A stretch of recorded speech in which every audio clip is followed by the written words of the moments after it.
या मृदा संरक्षण। बहुत बेहतरीन सा टॉपिक, और ऐसा टॉपिक है जिन्होंने सीईटी के पेपरों में इतना तूफान उठाया था कि मन करता था किसी मिट्टी में मिल जावा।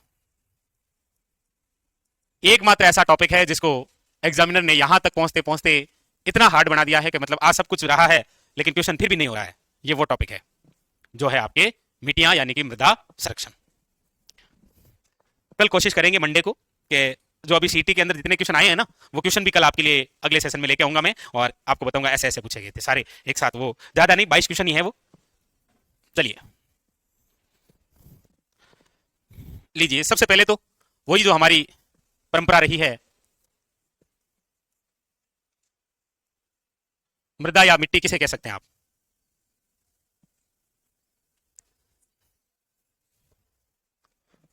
धूड़, रेत। भूपृष्ठ पर असंगठित जो भाग होता है उसे आप मृदा कहते हैं। लिखो, भूपृष्ठ पर असंगठित भाग, क्योंकि संगठित जो भाग होता है वो चट्टान हो जाती है। फिर भाई इस भूपृष्ठ पर संगठित भाग है वो तो चट्टान हो गई, असंगठित भाग है टूटी, वो क्या है? मिट्टी। एक क्वेश्चन और आता है कि ये जो मृदा है ये किस भाषा का शब्द है? वैसे मृदा जो है वो बना किसे है? सोलम से? सोनम नहीं है ना, सेलम है, ये सोलम है। ये क्या है? सोलम। और ये जो सोलम है ये किस भाषा का शब्द है? लेटिन भाषा का शब्द है। ये लेटिन भाषा का शब्द है सोलम। ये जो मृदा है, इस मृदा का अध्ययन क्या कहलाता है? मतलब ये सामान्य सी बात करते हैं, कई बार पूछ लेता है। होता क्या, जैसे मानसून शब्द किस भाषा का शब्द है? अब ये पूछ लिया था तो पता ही है आपको। मानसून शब्द किस भाषा का शब्द है? मैं पूछ रहा हूं, बता नहीं रहा हूं। चलो कोई नहीं, जो आपको ठीक लगे।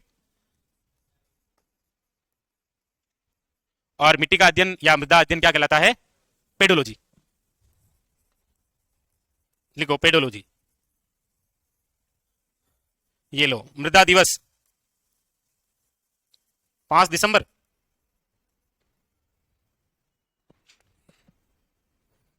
तो ये सामान्य सामान्य बातें हैं, जो आ जाए तो आ जाए, वरना कोई जरूरी नहीं है कि क्वेश्चन आएगा। ठीक है, तो ये तो क्या है कि टॉपिक शुरू करने से पहले ऐसे छोटे छोटे बिंदु होते हैं ना, तो मतलब टॉपिक को पढ़ने में मन लग जाता है, क्योंकि पढ़ा और याद हो गया। कोई टॉपिक शुरू करते हैं तो कोई चीज पढ़ी और याद हो गई, इसका मतलब मन लगने लग गया धीरे धीरे। एक पढ़ा, दो पढ़ा, हाँ ये देखो कितना है जी, देखो। इसलिए देखो, अगली लाइन से लिखो, मृदा परीक्षण प्रयोगशाला कहाँ है? Number 1 Jodhpur, number 2 Jaipur.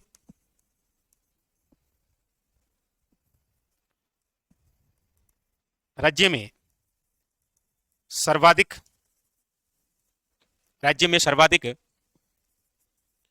पाई जाने वाली मिट्टी कौन सी है? राज्य में सर्वाधिक पाई जाने वाली मिट्टी कौन सी है? रेतीली मरुस्थल है 61.11, रेतीली, या जिसे आप कहते हैं, हालांकि बहुत सारी बातें करेंगे आगे, ब्लू मृदा। फिर है राज्य में सर्वाधिक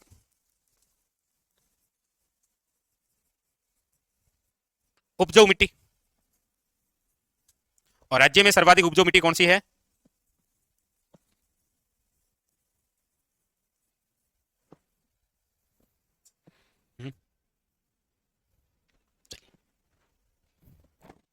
नदियों का भाग है ना, नदियों से लाई जाती है, उपजाऊ होती है खाद।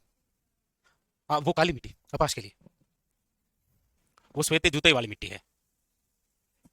इसको, ये तो उपजाऊ होती है ना। हाँ? कौन? जहां नदियां बहती है राजस्थान में, सभी जगह नदियां तो बहकर। दो शब्द सुने, खादर और बांगर। क्या होते हैं वैसे खादर बांगर, सुने क्या? हुँ? और बांगर?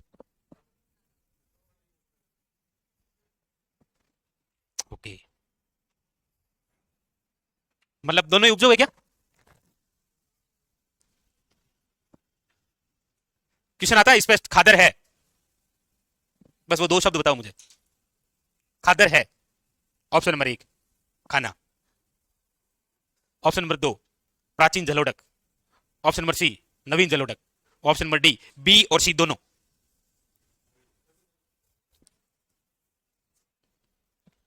चलो पढ़ते हैं। तो ये तो कुछ भाग हो गए, जहां से कोई क्वेश्चन आ जाए तो ठीक है। अब हम सबसे पहले चर्चा करते हैं मृदा स्वास्थ्य कार्ड योजना, जो मोदी जी लेकर आए थे। हाँ जी, क्वेश्चन कई बार आ रखा है उससे। अभी वीडियो मेंस में आया था और पूछा था उसकी थीम क्या है। शाबाश, ऐसा ही कुछ क्वेश्चन था जो पूछ लिया गया था। तो लिख लिए, हेडिंग लगाइए मृदा स्वास्थ्य कार्ड योजना, सभी लिखिए ना।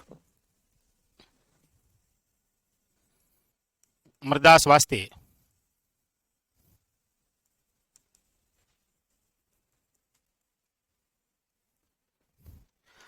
मृदा स्वास्थ्य जो कार्ड योजना है, इसकी जो शुरुआत है कब हुई है? जी, तो 19 फरवरी 2015। किनके द्वारा? तो हमारे माननीय शिक्षित प्रधानमंत्री जी जनरल नरेंद्र मोदी जी। और कहां से? ये क्यों आ रहा है बार बार? कुछ तो राष्ट्रीय स्मारक का दर्जा को लेकर सम्मेलन पिछली सरकार में ना, ये हुआ है सूरतगढ़। सूरतगढ़ कहां पर है? इसीलिए तो ये बार बार पूछा जा रहा है। और सूरतगढ़ में क्या है तो आपको पता ही है, क्या है सूरतगढ़ में? यस, कृषि फॉर्म है यहां 1900 शाबाश 56 रूस के सहयोग से, एक जेतसर में है कनाडा के सहयोग से। इसका इस कार्ड का उद्देश्य क्या है और इसकी थीम क्या है? तो इसकी थीम है स्वस्थ धरा तो हर खेत हरा। और इस कार्ड का उद्देश्य क्या है? इसका उद्देश्य है मृदा संरक्षण और कृषि पैदावार को बढ़ाना। जैसे भामाशाह स्वास्थ्य कार्ड वैसे ही है, ठीक है। और इसमें एक वित्त पोषित लिख लेना आप। वित्त पैटर्न क्या है? वित्त पोषित, केंद्र की कितनी भागीदारी है और राज्य की कितनी भागीदारी है? तो 75 और 25, ठीक है, ये वित्त पोषित है। तो मृदा स्वास्थ्य कार्ड योजना शुरुआत कब, कहां और किन्होंने की? तो साहब ध्यान रखना, थीम 15 में की, लेकिन वीडियो मेंस का एग्जाम अभी हुआ तो उसमें ये थीम पूछी थी। और ये भी याद रखना वित्त पोषित, ठीक है, क्योंकि मृदा संरक्षण को लेकर सरकार कुछ ज्यादा सीरियस है। हालांकि सीरियस तो वो हमेशा ही रहती है, लेकिन सीरियस रहने से क्या होता है, कुछ करना भी पड़ता है ना। चलिए, मिट्टी की समस्याएं कौन कौन सी है देखो। तो फिर देखिए, मिट्टी की जो समस्याएं हैं वो है आपके सामने। नंबर 1 लिखो, सबसे ज्यादा सबसे प्रसिद्ध क्वेश्चन यही, मृदा अपरदन। ये मृदा अपरदन क्या होता है?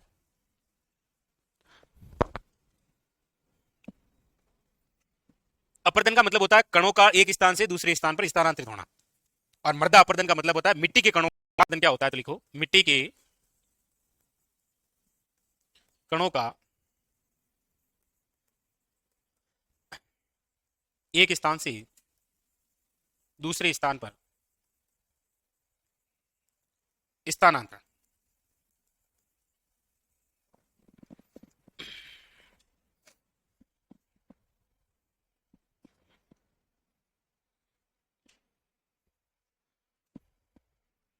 जब मरुस्थल का एक स्थान से दूसरे स्थान पर स्थानांतरण होता है उसे आप मरुस्थलीकरण पढ़ते हैं ना, मरुस्थलीकरण। और मरुस्थलीकरण के लिए सर्वाधिक उत्तरदायी कौन सा बालू का स्तूप है? बरखान सर्वाधिक नुकसानदायक है, तेज गति के साथ में एक स्थान से दूसरे स्थान पर बदलता जा रहा है। इसलिए मरुस्थलीकरण का आप देखेंगे विस्तार जो है वो किस दिशा से किस दिशा की ओर हो रहा है? तो पश्चिम से पूर्व की ओर। इसलिए आप देखते थे कि प्राचीन जो बरखान जैसलमेर में बना करते थे वो धीरे धीरे खिसकते खिसकते, यानी कि ऐसे खिसकते खिसकते खिसकते खिसकते कहां तक पहुंच गए हैं? शेखावटी तक। इसलिए प्राचीन बरखान जैसलमेर के और नवीन बरखान शेखावटी के। तो यहां पर मृदा अपरदन,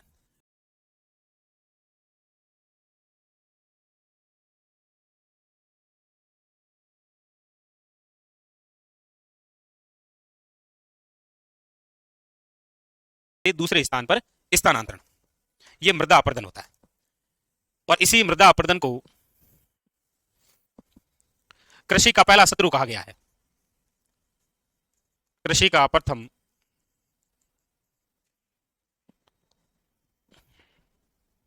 पहला शत्रु, और किसान की रेंगती हुई मृत्यु कहते हैं इसे आप। किसान की रेंगती हुई मृत्यु। जैसे सपोज देन आपका ये खेत है, आपने कहा कि वैसे आप खेती करते हैं केवल बारिश के मौसम में, तो आपने कहा चलो इस बार अच्छा ही फसल हो, इसलिए आपने क्या किया कि अपने इस खेत के अंदर जो खाद है वो जैविक खाद का प्रयोग किया और फसल यानी खेत को अच्छे से तैयार किया। तब तक इतनी तेज बारिश हुई कि ऊपर से जो मिट्टी के सारे कण थे वो बहकर पड़ोसी खेत में चले गए, बस आपकी मौत आ गई ना। अब कहीं पर ऐसे भी हो जाता है, कहीं पर हवा के माध्यम से ऊपर की जो है परत वो एक स्थान से दूसरे स्थान पर चली जाती है। कई बार जैसे पहाड़ी क्षेत्र पर है तो पहाड़ी क्षेत्र से क्या हुई, जैसे बारिश हुई तो पहाड़ी क्षेत्रों से चली गई। कई बार जैसे तेज बारिश के अंदर, या फिर कई बार क्या होता है नदियों के माध्यम से, जैसे हम पढ़ते हैं चंबल बीहड़ क्षेत्र अवनाली का अपरदन से, वैसे भी हो सकता है। तो किसान की क्या है ये रेंगती हुई मृत्यु। इसे क्षय रोग भी कहते हैं। क्या कहते हैं? क्षय रोग। वैसे क्षय रोग फेफड़ों को प्रभावित करता है, फिर धीरे धीरे धीरे धीरे आगे बढ़ता रहता है और सारा ही खराब कर देता है। तो इसे क्षय रोग, किसान की रेंगती, ये तो क्वेश्चन आया था अभी किसी एग्जाम में, शायद मेरे हिसाब से सीईटी के पेपर में था ये, किसान की रेंगती, या पशु परिचर में था डांडा में, लेकिन डांडा में क्या था, ये क्वेश्चन आया था। किसान की रेंगती हुई मृत्यु किसे कहते हैं? मृदा अपरदन को। और हमारे राजस्थान में सर्वाधिक मृदा अपरदन होता किसे है? ये क्वेश्चन आता है, राजस्थान में सर्वाधिक मृदा अपरदन किसे होता है? नहीं, तो याद रखिएगा पवनों से या हवा से। आप जैसलमेर और बाड़मेर के अंदर कभी रेतीले भाग को देखेंगे ना, तो वो हवा के बहाव से ऐसे बहते हैं जैसे दूर से देखने पर लगता है कि झरना बह रहा है, जबकि बह क्या रही है वहां की मिट्टी, ऐसे बहता है।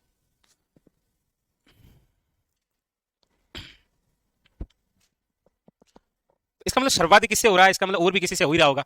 इसीलिए इसके बाद में हम पढ़ेंगे मृदा अपरदन के प्रकार, भाई हो किस किस से रहा है। और फिर मैं एक अच्छा सा क्वेश्चन आपसे पूछूंगा, ये तो लिख लिया, फिर अगली लाइन से लिखो मृदा अपरदन के प्रकार। ये जो मिट्टी का स्थानांतरण हो रहा है ये किन किन की वजह से है? तो मृदा अपरदन के प्रकार, और मृदा अपरदन के प्रकार की हम चर्चा करते हैं तो ये आपके सामने तीन प्रकार से हैं। एक तो है आपके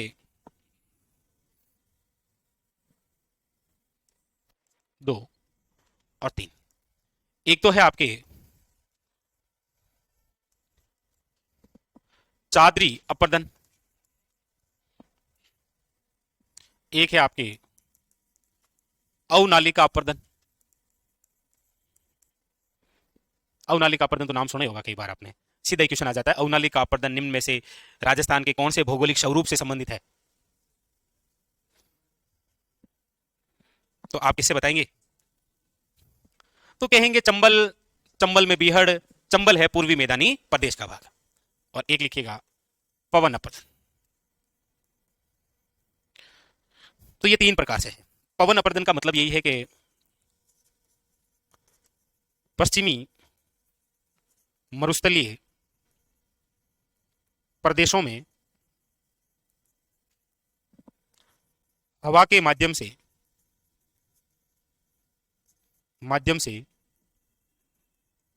मिट्टी का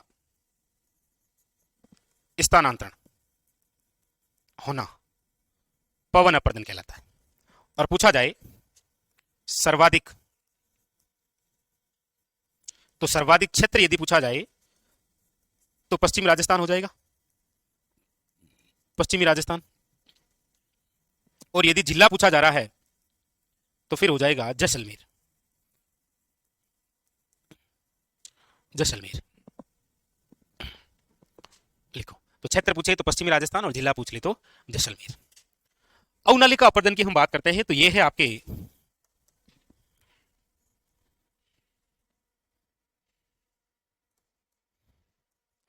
राज्य में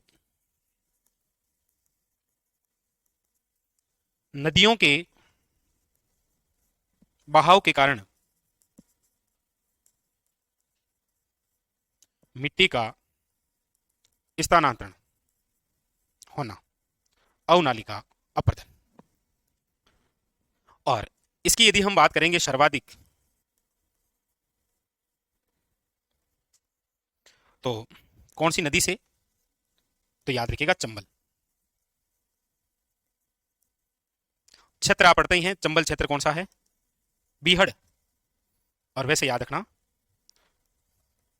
पूर्वी मैदानी प्रदेश, क्योंकि राजस्थान में नदियों का जो प्रमुख भाग है वो इधर ही तो है, पूर्वी मैदानी प्रदेश में। यदि हाँ कई बार जिला भी पूछ लेते हैं तो क्या करके आएंगे आप, हैं क्या करके आ जाएंगे, कोटा। ये पूछा गया और एक बार कोटा माना गया, करके आ सकते हैं। बिल्कुल है, जहां जहां चंबल बेरी है सब जगह है वो। ये अवनालिका अपर्दन। और एक चादरी अपर्दन क्या होता है, तो ये होता है कि राज्य के पहाड़ी क्षेत्रों में,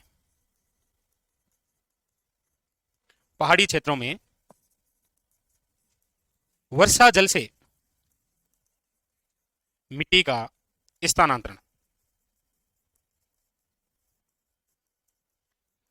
और अब सर्वाधिक जिस क्षेत्र की बात करेंगे तो वो तो पहाड़ी इलाका ही। कई बार तो आप ये भी देखते हैं ना, पहाड़ी क्षेत्रों में ज्यादा बारिश की वजह से भूस्खलन भी हो जाता है, भूमि का पूरा भाग किसी के रोड पे आ जाता है। सर्वाधिक क्षेत्र की बात करेंगे तो राजसमंद और सिरोही एरिया है, राजसमंद और सिरोही। तो ये हमारे राजस्थान में मृदा अपरदन।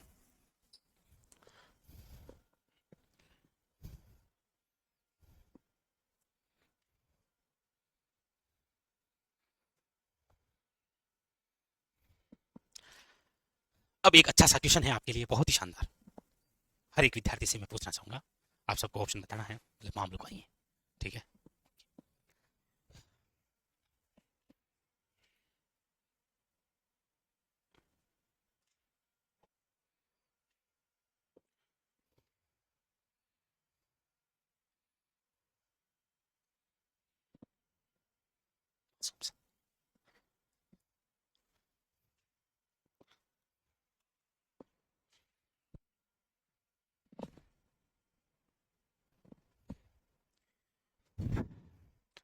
तो ये तो मृदा अपरदन क्या होता है, मृदा अपरदन के प्रकार, और अब हम पढ़ेंगे मृदा अपरदन के कारण क्या है, फिर पढ़ेंगे कि उपाय क्या है। और इसी बीच में क्वेश्चन आता है कि निम्न में से मृदा अपरदन का कारण नहीं है। और ऑप्शन चारों ही ऐसे देता है, लगता है दो तो नहीं है लेकिन वो दोनों ही है, और ऐसा लगता है, बस उसी में कंफ्यूज होता है। और वो बस कहते हैं कि आपके माइंड में जो पहला आ रहा है वही आंसर होता है। तो ये तो केवल कहने की बात है, माइंड में पहला आता तो बिना पढ़े ही चले जाते एग्जाम हॉल में, और माइंड में जो आता पहला वही करते। ये केवल कहने की बात होती है ना, आपको संतुष्ट करने के लिए। हम कहते हैं, हम कहेंगे क्या फिर, हम कहे तो क्या कि मतलब पेपर कैसे करें एग्जाम हॉल में सोल्व, तो वो हमारा पहला होता है कि मतलब जो दिमाग में पहला क्लिक कर दे। अब दिमाग में चारों देखते चारों क्लिक करते हैं कि मतलब नहीं आ रहा है। अब जब प्रश्न आ रहा होता है ना, तब सच में निगाहें चारों ऑप्शनों को एक साथ देखती है। तो वो तो ऐसी हमारी एक चाल है। चाल भी क्या है, मतलब कहना पड़ता है ताकि विद्यार्थी अपने आप को कैसे भी करके संतुष्ट करें, ठीक है। इसलिए जिनके प्री क्लियर हुआ है ना, उनकी लड़ाई अब 1/3 से है, ध्यान रखना ना। अभी तो वो बिना नेगेटिव के आए हैं ना, अब उनका मुकाबला होगा।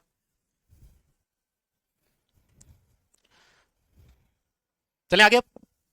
ओके, तो यहां से भी कई बार क्वेश्चन आता है, आप थोड़ा सा ध्यान रखना इनका, क्योंकि ये बिंदु ऐसा है जहां से क्वेश्चन आएगा तो पूरा थ्योरेटिकल क्वेश्चन आएगा।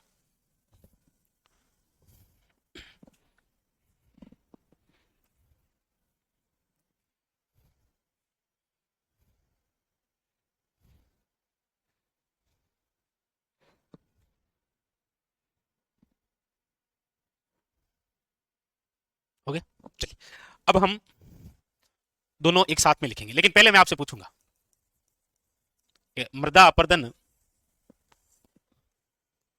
का कौन सा कारण नहीं है आपके लिए, क्वेश्चन है ना, लिखना मत, मैं प्रश्न लिख रहा हूं कि मृदा अपरदन का कारण नहीं है। और आपके सामने ये चार ऑप्शन है। Option number 1,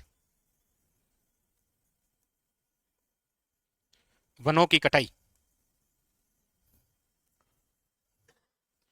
option number B, निर्वनीकरण। ऑप्शन नंबर सी बाढ़, नंबर 4 डी फसल चक्र। क्वेश्चन है मृदा अपरदन का कारण नहीं है। सबसे पूछूंगा मैं, मुझे सबके जानने हैं कारण नहीं है और क्यों नहीं। दिमाग में क्या आया पहला वही क्लिक करना इस बार ना, देखते हैं आपका क्लिक करता है कि नहीं करता है। यस, कोई माइनस मार्किंग नहीं है, ऐसे मतलब थोड़ा सा सोच लो। ए और सी तो कट गए, अच्छा ठीक है, वो ये दो कट गए, दो रह गए। अब करके क्या हो गए?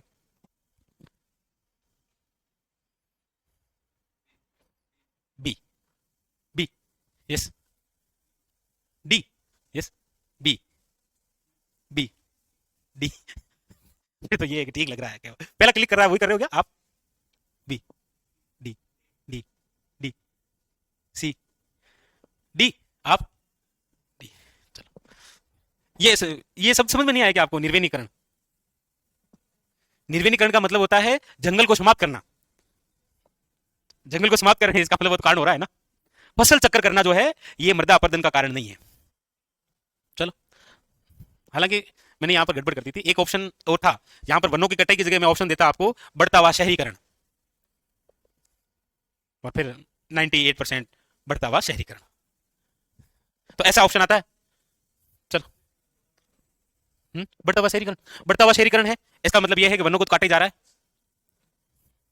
तो लिखो इसमें नंबर 1, वनों की कटाई करना मृदा अपरदन है। वनों का निर्वैनीकरण यानी कि जंगल को समाप्त करना होता है। निर्वैनीकरण का अर्थ क्या होता है? वन को समाप्त करना, लिख लेना क्वेश्चन में, वनों को समाप्त करना।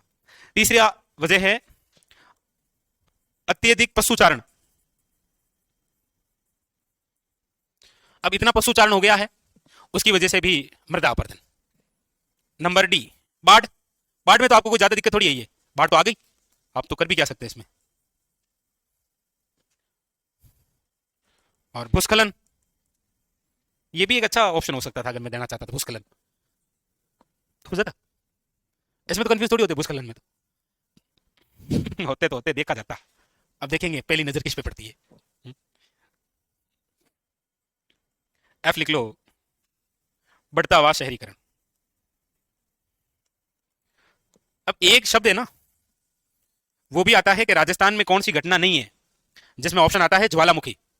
ध्यान रखना, ज्वालामुखी जो है वो राजस्थान में नहीं है, कहीं फटा थोड़ी है, तो नहीं है, ऐसा आता है। कई बार सुनामी आ जाता है ऑप्शन में, उसका भी ध्यान रखना। हाँ? भूस्खलन भूमि का भाग आगे से जानो, राजस्थान में कई बार भूकंप आ जाते हैं, भूस्खलन की घटना ज्यादा पानी के बहाव से आ जाती है, कई बार देखते हैं। हाँ, हर बार ही हो जाता है इधर चंबल के बहाव की वजह से।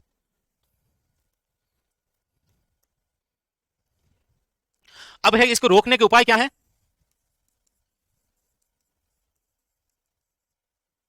रोकने के उपाय,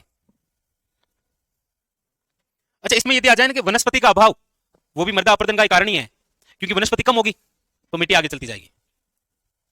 लिख लेना आप इसमें जी तक, वनस्पति का अभाव।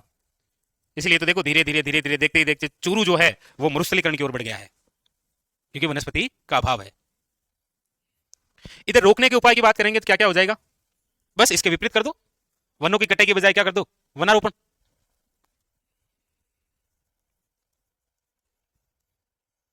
वनारोपण। दूसरी बात, पशुचारण जो है वो विकसित करने होंगे आपको, पशुचारण विकसित करना। नंबर 3, फसल चक्र अपनाना। एक होता है खेतों की मेड़बंदी करना,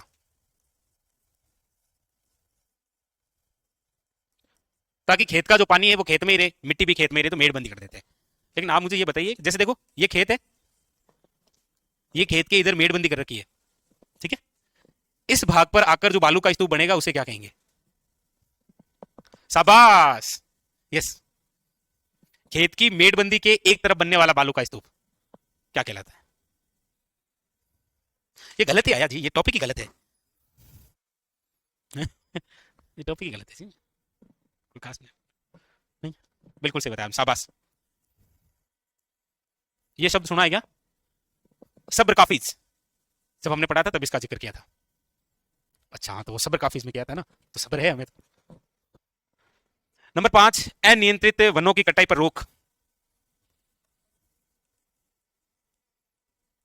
अनियंत्रित वनों की कटाई पर रोक।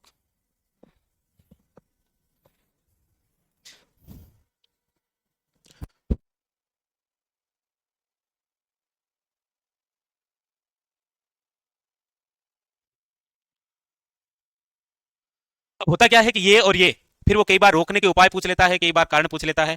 और ये क्वेश्चन बिल्कुल आप देखेंगे मरुस्थलीकरण जैसा है, कि राजस्थान में मरुस्थलीकरण, हालांकि हमने मरुस्थल पढ़ा था तो उस समय पढ़ा होगा, मरुस्थलीकरण नहीं पढ़ा है तो पढ़ेंगे। वहां पर एक कार्यक्रम भी पढ़ा था, मरु विकास कार्यक्रम।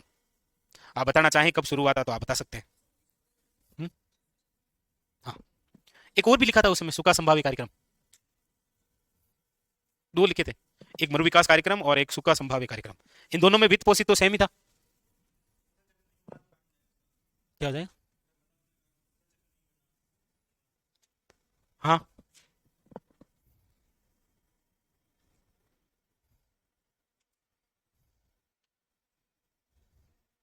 तो सर्वाधिक राजस्थान में कौन से वृक्ष हैं? वो याद है क्या? 9.60, 4.84, 3.60, 1.60। पॉइंट के मामले में बस इतना याद रहा है कि कोई पॉइंट है। याद है पूरा ऐसे वन रिपोर्ट? 9.60 को तीन भागों में बांटेंगे, 4.84, 3.16, 1.60, झाड़ी। चलो आगे चलें। तो ये एक समस्या हुई, लेकिन दूसरी समस्या तैयार है जी, और वो सबको सेम ही है। हाँ, हाँ, कारण में ये तो वनों की कटाई करना, वनोन्मूलन बिल्कुल।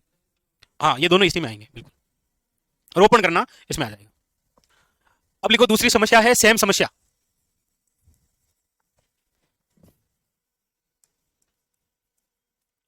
सेम समस्या ये क्या है?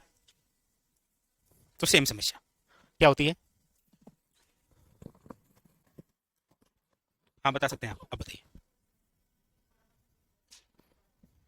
हम मतलब बेस्ट एग्जांपल के तौर पर हम ये समझ सकते हैं कि ये हमारा खेत है, इसमें बारिश हुई, और बारिश के दिनों में खेत का एक जो कोना होता है वो पूरा जल भराव करता है। यहां पर संपूर्ण रूप से क्या होता है? जल भराव होता है। जल भराव होने की वजह से क्या होता है कि भूमि के अंदर जो लवणीयता है वो भूमि के ऊपर आ जाती है। केशिकात्मक पद्धति सुनी होगी आपने साइंस में। उस वजह से आप देखेंगे कि आप इस खेत में जो भी फसल बोएंगे वो इस पूरे खेत में होगी, केवल इस भाग को छोड़कर। ये क्या है? सेम समस्या। यानी कि सर्वाधिक जल भराव के कारण भूमि के अंदर की लवणीयता भूमि के ऊपर आना, यानी कि भूमि क्या हो गई है? लवणीय हो गई, अनुपजाऊ हो गई। ये समस्या क्या है? सेम समस्या। इसका निवारण क्या है?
क्या है? सफेदा। हालांकि 2003 से तो एक परियोजना जो है वो काम कर रही है। कौन सी? शिक्षक भर्ती में आया था अभी, किसी संस्कृत विभाग में ऐसा कुछ पूछा था। उस परियोजना का नाम क्या है? इंडो डच जल निकासी परियोजना। सेम समस्या के निवारण से संबंधित परियोजना है। चलो लिखते हैं, लिखो सेम समस्या क्या है। तो लिखो सर्वाधिक जल भराव से भूमि के अंदर की लवणीयता ऊपर आ जाना। मतलब कादो है जी, दलदली भूमि है ये। कैसी भूमि हो जाती है? दलदली भूमि।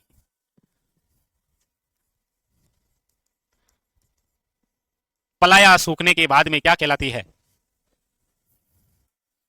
हाँ जी, पानी है तब तक पलाया है, पानी सोखने के बाद में कादा बचा। मैंने ऐसे कहा होगा, कादा रेगो, दलदली भूमि। और दलदली भूमि सोखने के बाद में बजरी बजती है, उसे बजादा कहते हैं। लेकिन वो बीच में क्या है? पलाया और बजादा के बीच में कादा क्या है? ये इसे बोलते हैं बालसन। पलाया, बालसन और बजादा। उधर वो टाट, और टाट के सूखने के बाद में रण, बाप रन, पनिहारा रन, थोब रन। भाई राजस्थान का सबसे बड़ा रन तो वही है ना, थोब रन। चलो, एक ओरण शब्द भी है ना, वो भी हम पढ़ेंगे ना, भूमि से संबंधित शब्दावली पढ़ेंगे हम। तो सेम समस्या। अब ये जो सेम समस्या है, ये सर्वाधिक आपको दिखाई देगी कहां पर? जहां पर नहरी क्षेत्र ज्यादा है।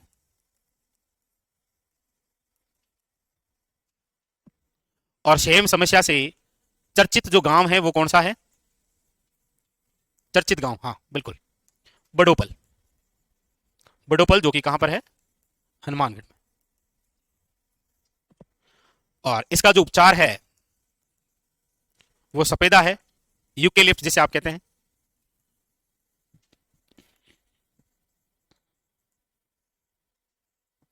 और जिप्सम भी है।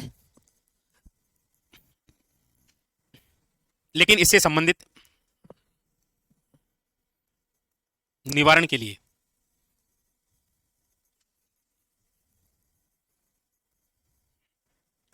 इंडो डच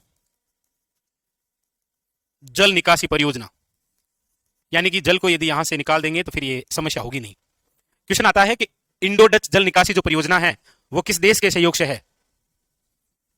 तो मेरे हिसाब से आप कोई समस्या है नहीं आपके सामने। बस अब आपको नहीं बताना है ना, आपके स्टेटिस्टिक्स मजबूत है, आप बता देंगे। आप बताइए।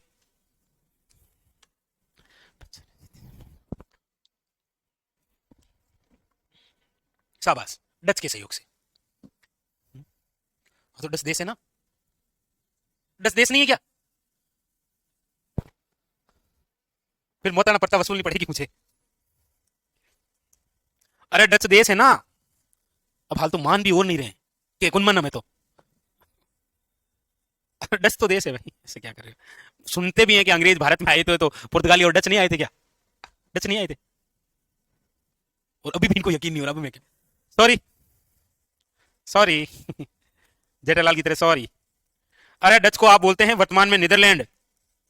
हाँ तो ऐसे बोलो ना, दाने दाने में कैसे कदम, ये डच नीदरलैंड ही तो है। अच्छा ये है क्या?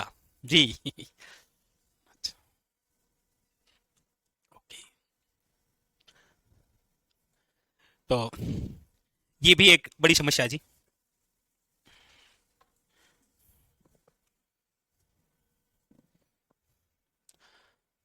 तो ये तो दो प्रसिद्ध समस्याएं हो गई जो आम जन में सभी को होती है।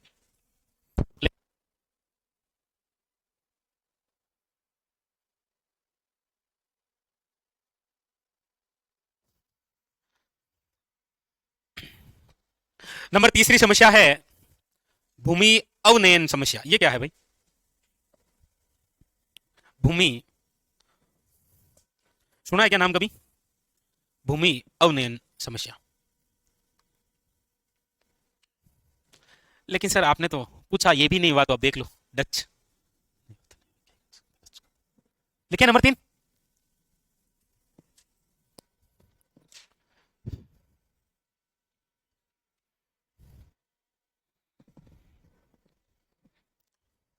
नंबर तीन,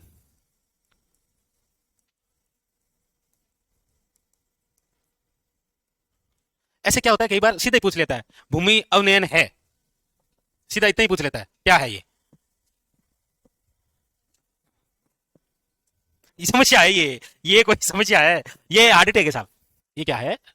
हार्ट अटैक। यानी कि भूमि की उर्वरा शक्ति कम होना।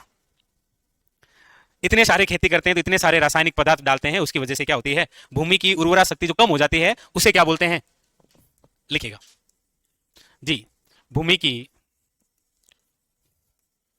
उर्वरा शक्ति। जैसे कई बार ये शब्द आता है देखो, शुद्ध, हास, हास यानी कि कम, कम होना। कारण क्या है? रासायनिक पदार्थ,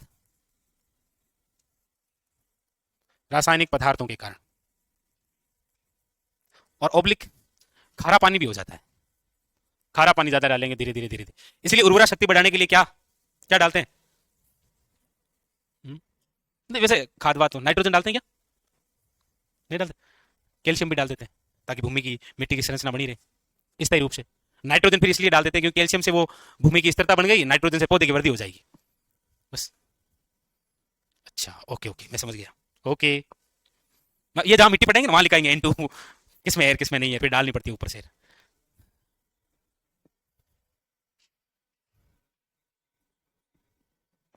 नाइट्रोजन स्त्रीकरण, चक्रीकरण पढ़ते होंगे। हाँ उसी में पढ़ते हैं बिल्कुल, नाइट्रोजन स्त्रीकरण पूरा डायग्राम से। समझ में क्या? तो इसमें याद रखना कई बार आ जाता है कि भूमि की उर्वरा शक्ति ह्रास होना क्या है, उसमें आ जाएगा ऐसे, जैसे आपने बताया वनो उन्मूलन, वनों का निर्वनीकरण, इधर आ जाएगा भूमि अवनयन, भूमि अवतल लेंस, कुछ भी दे देगा। सर इतना भी तो नहीं देगा ना, मैं हूं तो आपका एग्जाम हो तो मैं तो दे ही दूं। अवतल lens, option number C. Number 4, number 4 है अम्लीय मृदा। अम्लीय मृदा का मतलब है कि मिट्टी का जो पीएच है मान, मिट्टी का पीएच जो मान होता है वो यदि 7 से कम है तो जो वो मिट्टी है वो किस प्रकार की है? अम्लीय मिट्टी है। 7 से कम होता है, चलो ये तो आ जाएगा भाई, मिट्टी का पीएच मान 7 से कम है तो वो अम्लीय है, 7 से अधिक है तो वो क्षारीय है, 7 है तो वो उदासीन यानी कि उपजाऊ है। बट क्वेश्चन ये है कि अम्लीय मृदा दूर करने का उपाय क्या है? अब यहां पर अच्छी बात है कि जिप्सम ऑप्शन में है तो आप कर सकते हैं, लेकिन ज्यादा वरीयता उसको नहीं दे सकते आप। जिप्सम तभी आएगा जब सारियता होगी, लवणीयता होगी। यहां पर आप किसका प्रयोग करेंगे? तो आपको ऑप्शन में देखना है कि कहीं चूना तो नहीं लगा हुआ है।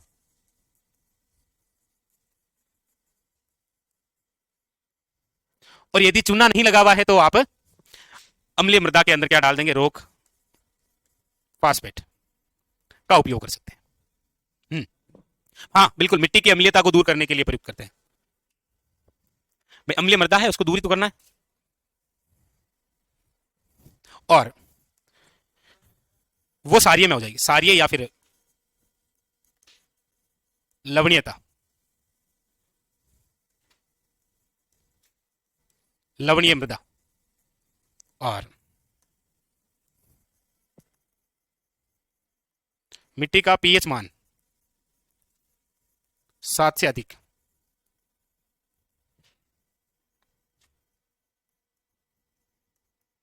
दूर करने के लिए किसका प्रयोग करेंगे? जिप्सम। अब यहां पर एक बात आपको समझनी, एक बार बोर्ड पर देखिए प्लीज। सीधा क्वेश्चन आ रहा है कि मिट्टी की सारियता दूर करने के लिए किसका प्रयोग करेंगे? जिप्सम का। मिट्टी की अम्लीयता दूर करने के लिए किसका प्रयोग करेंगे? चुनने का या फिर रोकफास। लेकिन क्वेश्चन आएगा मिट्टी की अम्लीयता और सारियता दूर करने का उपाय है, वहां जिप्सम करना है। दोनों पूछ ले तो जिप्सम करना है, अलग अलग से पूछ रहा है तो आपको ऑप्शन में ध्यान देना है। ठीक है,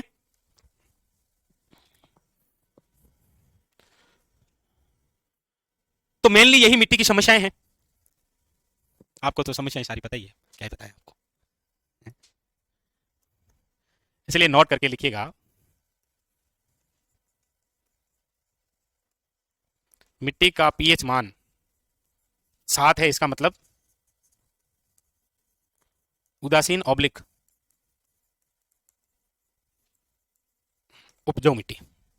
उदासीन या किस प्रकार की मिट्टी है? उपजाऊ मिट्टी लिखिएगा।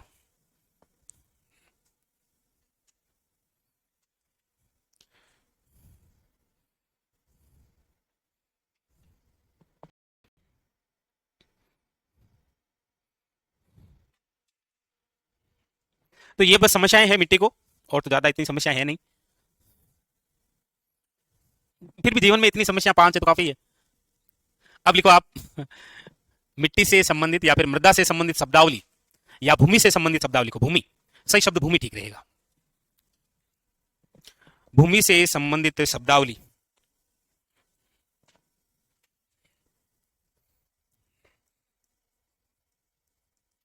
भूमि से संबंधित शब्दावली।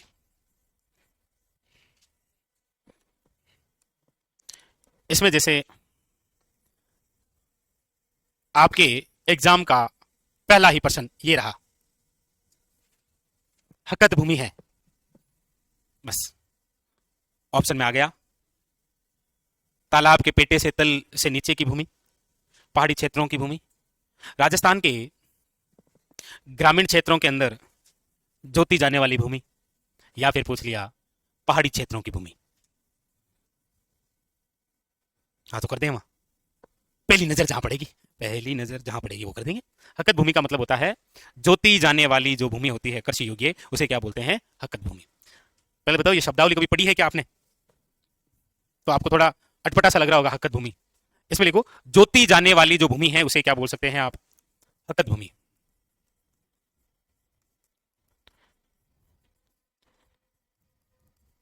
खेत नहीं जोते हैं क्या आप? जुते हुए खेत के साक्ष्य, ये वो जोती वही है। जोती जाने वाली भूमि क्या कहलाती है, हकत भूमि। अच्छा नहीं मतलब ये कौन सी जोती आ गई। एक होता है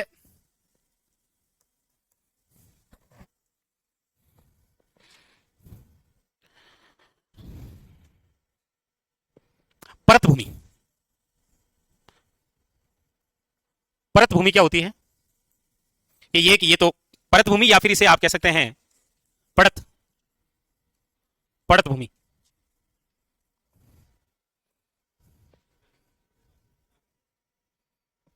और बंजर और पड़त में क्या अंतर है फिर?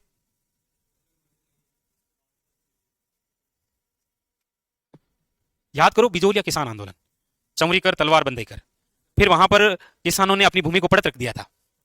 हाँ मतलब भूमि का वह भाग जो कृषि योग्य तो है लेकिन कुछ वर्षों के लिए छोड़ दिया जाए, तो पड़त भूमि होता है ऐसी भूमि जिस पर कुछ वर्षों के लिए कृषि का कार्य नहीं किया जाए, फिर वो भूमि कौन सी हो जाएगी, पड़त भूमि। कौन सी भूमि हो जाएगी, पड़त भूमि। और याद रखिएगा ये जो पड़त भूमि है हमारे राजस्थान में सर्वाधिक कहां है, जोधपुर में। सर्वाधिक कहां है पड़त भूमि, जोधपुर में।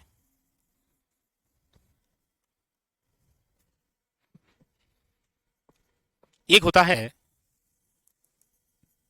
तलाई भूमि। तलाई भूमि, तलाई भूमि क्या होती है, तलाई का मतलब है तालाब के पेटे के नीचे की जो भूमि होती है उसे क्या बोलते हैं, तलाई भूमि। तलैली बोले ना, ये तल वाली भूमि है, तालाब के पेटे के तल की भूमि। तो फिर वो पहाड़ी क्षेत्रों वाली भूमि क्या कहलाएगी,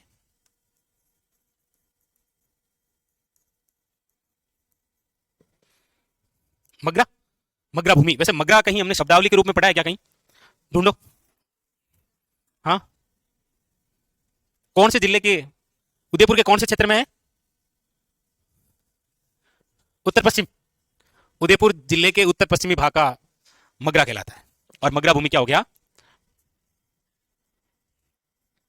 पहाड़ी क्षेत्रों की भूमि जो होती है उसे आप क्या बोलते हैं, मगरा भूमि। मगरा भूमि, मगरा भूमि।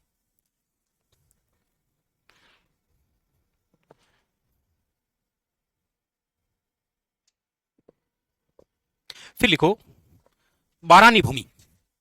हालांकि बारानी कृषि आपने पढ़ा होगा, वही है बारानी भूमि मतलब, ये लिख लिया सबने, लिख लिया। फिर लिखो बारानी भूमि।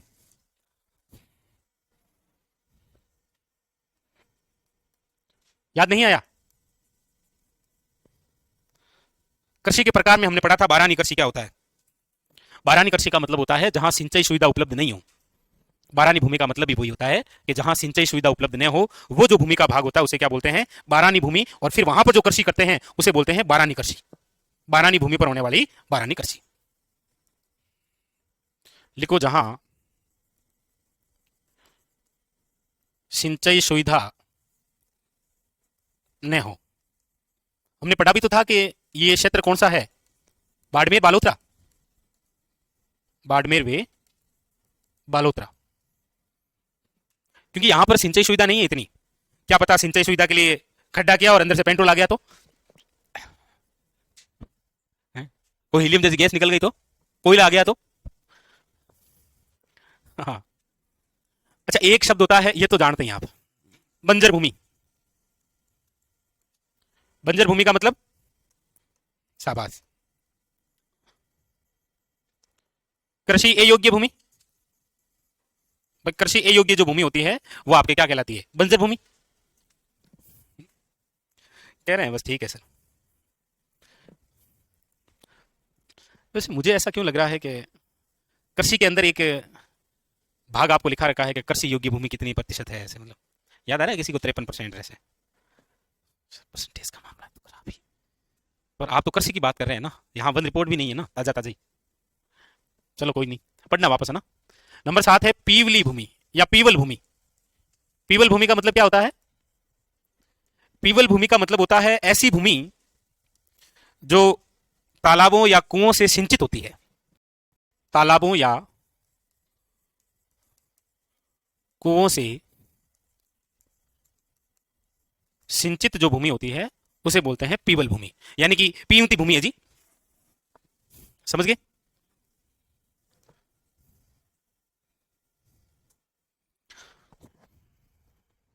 अब आपके सामने आ जाए चारागाह भूमि। मतलब ऐसी सार्वजनिक भूमि जहां पर पशु चरते हैं। ठीक है, तो चरा दो पशु को एक बार। नंबर 8 पशु चारागाह भूमि।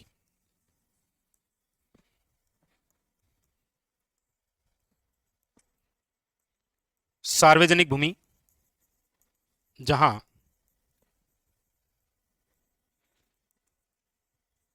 पशुओं का चारागाह।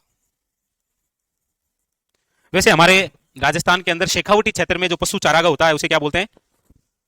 मतलब एक और शब्दावली के रूप में क्वेश्चन आ जाता है कई बार।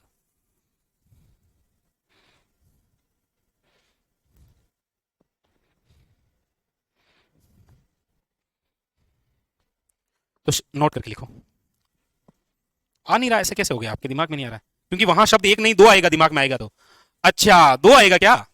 जी, तो नहीं आएगा। वो शब्द बिल्कुल ऐसा लग रहा है, ऐसे सुनने पर ऐसा लगता है एक ही शब्द है, पर लिखने में तो वो अलग अलग है ना। शेखावटी में जो पशु चारागाह है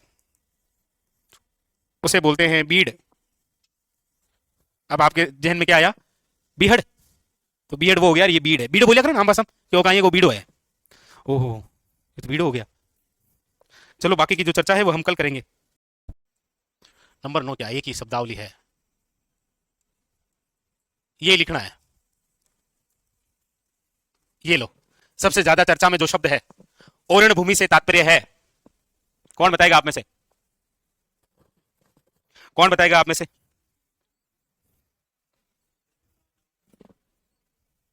ओरण के देवता कौन है?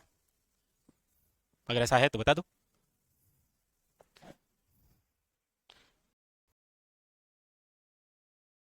कहलाते हैं, तो मैं तो वहां पूछ रहा हूं ऐसे ही। ओरण का मतलब होता है ऐसी भूमि जो किसी देवी देवताओं के नाम पर संरक्षित हो, उसे क्या बोलते हैं? ओरण भूमि। जिस पर कोई वनों की कटाई नहीं कर सकता, ना ही कोई खेती का कार्य कर सकता है, और ना ही कोई अन्य कार्य के लिए उसे उपयोग ले सकता है। जैसे अभी हमारे राजस्थान के अंदर बाड़मेर क्षेत्र में, वैसे राजस्थान का सबसे बड़ा ओरण क्षेत्र है कहां पर? अच्छा वैसे बोल दिया ना अभी हाल ही में, बाड़मेर में। तो बाड़मेर में कहां है? बाड़मेर में ना ना, वो तो ऐसे ही। विरात्रा, विरात्रा क्षेत्र है बाड़मेर में जो सबसे बड़ा ओरण है राजस्थान का। तो इसलिए अभी आपने देखा होगा कि बाड़मेर क्षेत्र के अंदर वहां पर जो प्राइवेट संस्था है उसके द्वारा वहां पर सोलर प्लांट लगाने की बात हुई थी, तब वहां के गांव के लोगों ने इस बात का विरोध किया था कि ये ओरण क्षेत्र है, ये केवल पशु और पक्षियों के लिए उपयोगी है, यहां पर ना तो वनों की कटाई कर सकते हैं, ना कृषि कार्य कर सकते हैं, और ना ही कोई अन्य कार्य के लिए उपयोग ले सकते हैं। तो वो अन्य कार्य के लिए उपयोग में ले रहे थे, इसीलिए लोगों ने विरोध किया था। ठीक है, मतलब जैसे कोई इंडस्ट्रियल या उद्योग लगाना, जैसे वो प्लांट लगा रहे थे सोलर, तो ओरण भूमि के अंदर लिखिए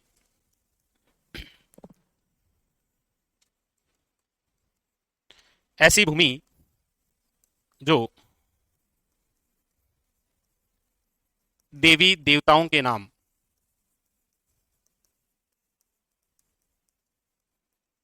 संरक्षित हो, जहां पर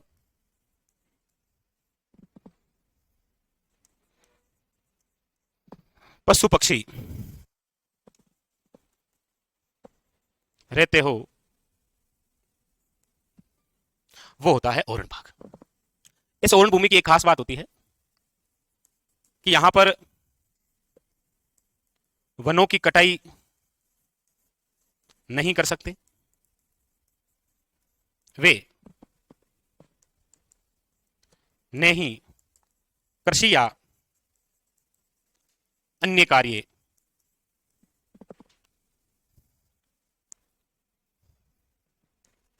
ने कृषि या अन्य कार्य कर सकते हैं।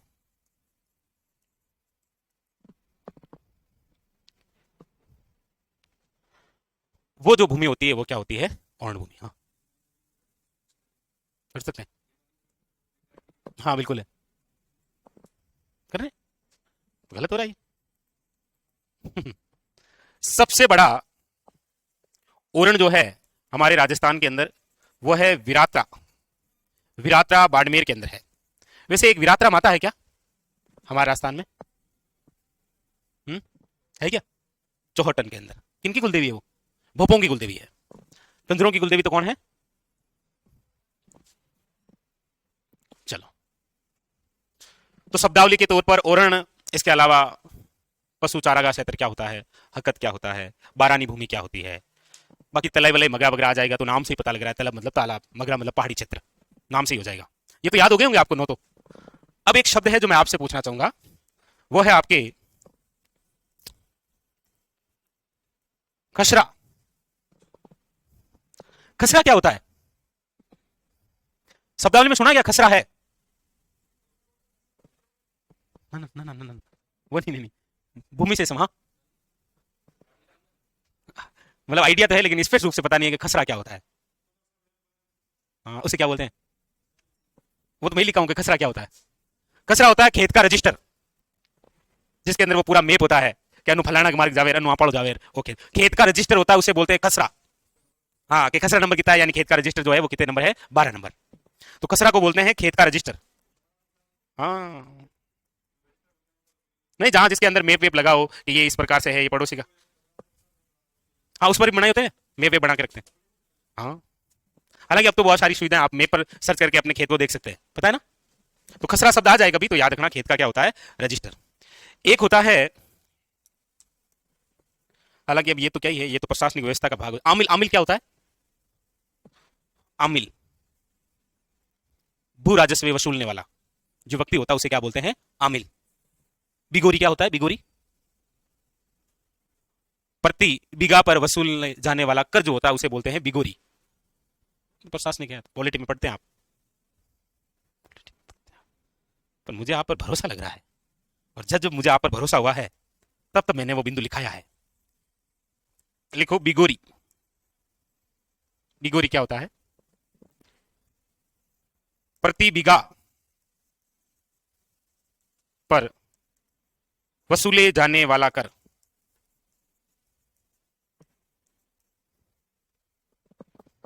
वो क्या कहलाता है, बिगोरी। तो वो लिखी लो, आमिल भू राजस्व वसूलने वाला।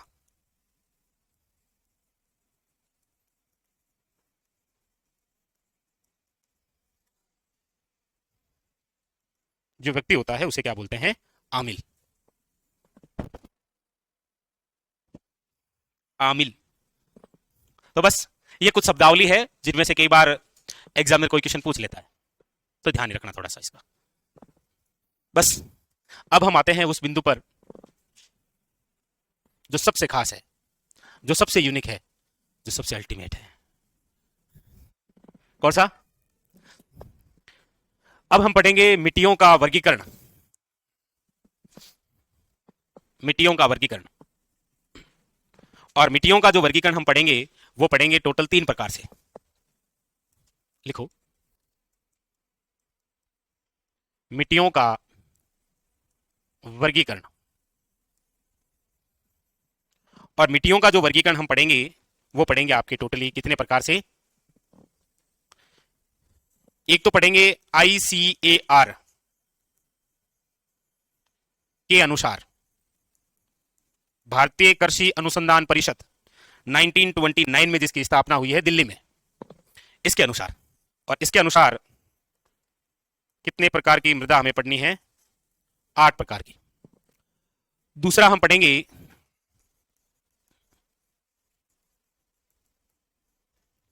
कृषि विभाग के अनुसार, और कृषि विभाग के अनुसार पढ़ेंगे 14 प्रकार की मृदा।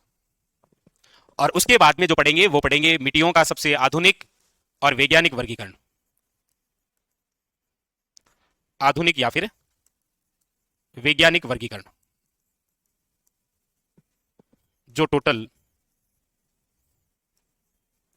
5 प्रकार की मृदा। कितने प्रकार की है? 5 प्रकार की मृदा इसमें पढ़ेंगे। ठीक है? तो कहते थे कि इसमें से क्वेश्चन आता है, बट 2 साल से इसको छोड़ो, क्वेश्चन यहां से आता है और अलग ही लेवल का आता है। ठीक है? इसलिए सबसे पहले इसमें आप हेडिंग लगाइए ICAR के अनुसार राजस्थान में मिट्टियों का वर्गीकरण। जिसके अनुसार है ICAR के अनुसार मिट्टियों का वर्गीकरण।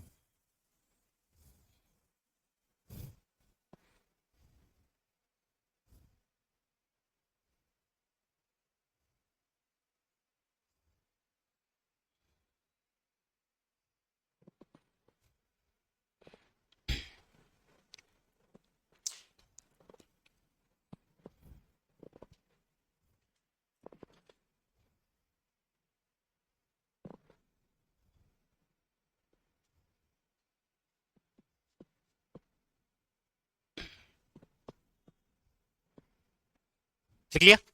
हेडिंग डाल दीजिए ICAR के अनुसार मिट्टियों का वर्गीकरण। इसमें सबसे पहले यानी कि भारतीय कृषि अनुसंधान परिषद के अनुसार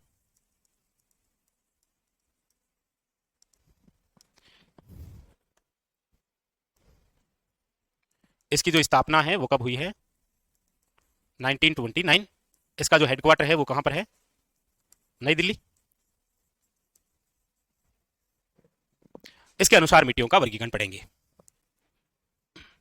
तो वैसे तो हमें बहुत सारी मिट्टियां पढ़नी है, और इतनी सारी मिट्टियां पढ़नी है कि मतलब आखिर में उसी में मिल जाना है हमें, मिट्टी में। हाँ, वही, बिल्कुल। अब देखो,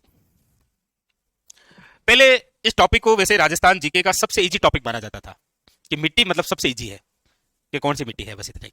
लेकिन पिछले 2 सालों से इस टॉपिक को ऐसा बना दिया है कि अब लगता है कि आखिर में मिल जाना है इसमें, ऐसा ऐसे क्वेश्चन पूछने लगा है। तो लीजिए, सबसे पहले जिस प्रकार की हम चर्चा करेंगे, हेडिंग लगाइए नंबर 1।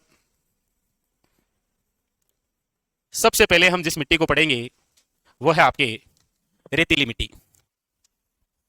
यानी कि ये जो राजस्थान है, इस राजस्थान के अंदर देखो, इधर इधर देखो, इधर देखो, ये राजस्थान है। इस राजस्थान के अंदर जैसलमेर, बाड़मेर, बालोतरा, जोधपुर, फलोदी, बीकानेर, जालोर, नागौर, चूरू और झुंझुनू, इन जिलों में जो मिट्टी मिलेगी आपको वो कौन सी है? रेतीली मिट्टी। क्योंकि आप सब जानते हैं ये जो भाग है ये मरुस्थलीय क्षेत्र है, लेकिन इस मरुस्थलीय क्षेत्र में 2 जिले जो है वो छुप से गए हैं। हालांकि छुपे कहीं नहीं है बेचारे, कहां जाएंगे ये? एक गंगानगर है और एक कौन सा है? हनुमानगढ़ है। गंगानगर और हनुमानगढ़ के अंदर घग्गर नदी का बहाव है, इसलिए जहां नदियां बहती है वहां पर जो मिट्टी बनेगी वो जलोढ़ मिट्टी, कछारी मिट्टी होती है। ठीक है, तो ये दो जिले यहां पर नहीं आएंगे। बाकी शिरोई वैसे भी नहीं आएगा क्योंकि वो अरावली का भाग आ जाता है, वहां पर लिथोसॉल्स प्रकार की मिट्टी पाई जाती है जिसे आप पर्वतीय मिट्टी बोलते हैं। तो ये नहीं, बाकी लिखने में हम ऐसे लिखेंगे कि रेतीली मिट्टी कहां पर है, पश्चिमी मरुस्थलीय प्रदेश में। लेकिन क्वेश्चन आए ऐसा, सुनना मैं लिखूंगा नहीं, राजस्थान में रेतीली मिट्टी का विस्तार है। ऑप्शन नंबर 1 राजस्थान का उत्तर पश्चिमी भाग, राजस्थान का उत्तर पूर्वी भाग, तीसरा राजस्थान का पश्चिमी भाग, ऑप्शन नंबर डी राजस्थान का मध्य उत्तरी भाग। तो कौन सा भाग होगा, पश्चिमी भाग। नहीं नहीं ऐसे घबराओ मत, आप तो चिंता करने लगे अब क्या होगा मेरा, सबका वही। तो इन जिलों के अंदर कौन सी मिट्टी है, रेतीली मिट्टी। ठीक है, तो वो दो जिले हटा देते हैं ना। ओके, तो रेतीली मिट्टी सबसे पहले लिखते हैं, इस मिट्टी को और किन किन नामों से जाना जाता है। तो सबसे पहले इस मिट्टी का नाम लिखो, अन्य नाम। इस मिट्टी के अन्य नाम क्या क्या है। अन्य नाम में देखिए, एनसीईआरटी की या साइट पर आप देखेंगे ना, राजस्थान साइट, वहां पर वैसे आपको रेतीली मिट्टी वास्तविक रूप से नाम नहीं मिलेगा, आपको नाम मिलेगा क्या, मरुस्थलीय मिट्टी। इसी मरुस्थलीय मिट्टी का अन्य नाम क्या है, रेतीली मिट्टी। इसे ही आप क्या कहते हैं, बलुई मिट्टी। इसे ही आप क्या कहते हैं, बालू मृदा। इसे ही आप क्या कहते हैं, प्यासी मिट्टी। है जी, क्या हुआ, अरे बोलो बोलो। अच्छा नाम, हाँ नाम तो याद रखने पड़ेगा, कर क्या सकते हैं बताओ, नाम तो याद रखना ही पड़ेगा ना। प्यासी मिट्टी, सबसे पहली बात तो रेतीली मिट्टी ही आपके कौन सी मिट्टी है, मरुस्थलीय मिट्टी। रेतीली मिट्टी ही बलुई मिट्टी है, यही बालू मृदा है, और यही क्या है, प्यासी मिट्टी है। ये हो गया इसका अन्य नाम। अब दूसरी बात करते हैं, कौन सा क्षेत्र है। तो क्षेत्र में आप लिखेंगे पश्चिमी राजस्थान। अब पश्चिमी राजस्थान के अंदर कौन कौन से जिलों के नाम हैं, तो देखो जैसलमेर है, बाड़मेर है, जोधपुर है, बीकानेर है, नागौर है, जालोर है, चूरू है, वे झुंझुनू है। याद रखिएगा, चूरू वे कौन सा है, झुंझुनू है।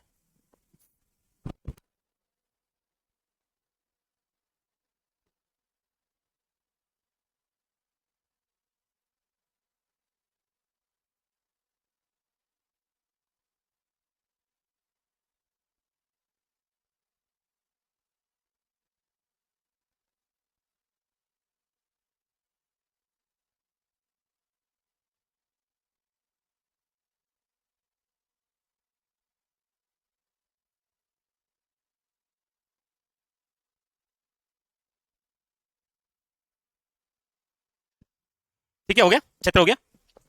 आपके किसी के एक क्वेश्चन गलत नहीं होना चाहिए यहां से मिट्टी से। ठीक है, हाँ ओके। अंकारो तो कर दो, बेगो भैया ने कहीं हो है।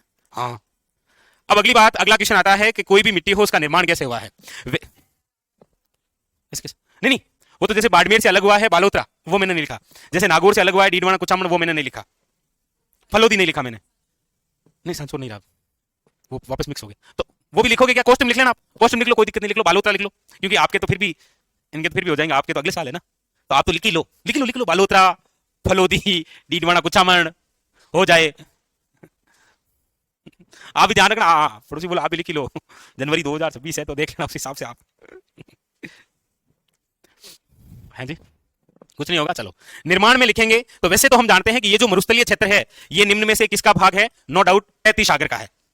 अच्छा 33 सागर का भाग है, तो एक आइडिया तो ये भी हो गया कि ये जो भूमि रहेगी ये कम उपजाऊ रहेगी, इतनी ज्यादा उपजाऊ नहीं रहेगी, क्योंकि इस मिट्टी में लवणीयता ज्यादा रहेगी।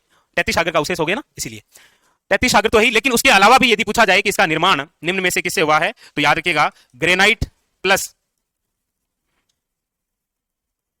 लिखो बलवा पत्थर, ग्रेनाइट प्लस लिखो बलवा पत्थर, बहुत इंपॉर्टेंट। पूछा जाए रेतीली मिट्टी का निर्माण हुआ है ग्रेनाइट और बलवा पत्थर, जो कि भौतिक अपक्षय है। क्या है ये, भौतिक अपक्षय है। अपक्षय का मतलब क्या हुआ? हाँ, चट्टानों का अपने ही स्थानों पर टूटकर बिखरना।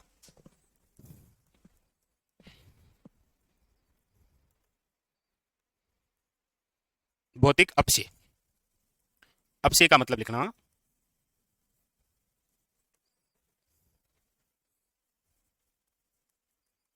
चट्टानों का टूटकर बिखरना। अपरदन का मतलब हो जाता है फिर कणों का स्थानांतरण होना। तो यहां से यदि कोई क्वेश्चन आए तो निर्माण है, क्षेत्र है, जिलों के नाम है और इसका क्या है? अन्य नाम है। अब हम उस क्वेश्चन की ओर बढ़ते हैं जो सबसे ज्यादा यूनिक होता है, वो है इसकी विशेषता। विशेषता क्या क्या है? क्योंकि वहीं से क्वेश्चन आए, जैसे 2 3 4 कथन दिए और पूछ लिया कौन सा कथन गलत है, और हमें लगता है सारे ही गलत है। क्योंकि जैसे पूछने का तरीका हो गया कि रेतीली मिट्टी के संदर्भ में निम्न में से दिए गए कथनों में से कौन सा गलत है, और पहला ही आ गया बिंदु कि इसका निर्माण भौतिक अपक्षय या फिर इसका निर्माण ग्रेनाइट या बलुआ पत्थर से हुआ है। ऐसे पहला कथन आ गया। दूसरा आ गया पश्चिमी राजस्थान के अंदर विस्तृत मिट्टी है ये हो गया। अब बाकी जो लाइनें बनेगी वो विशेषता से। चले आगे। विशेषता,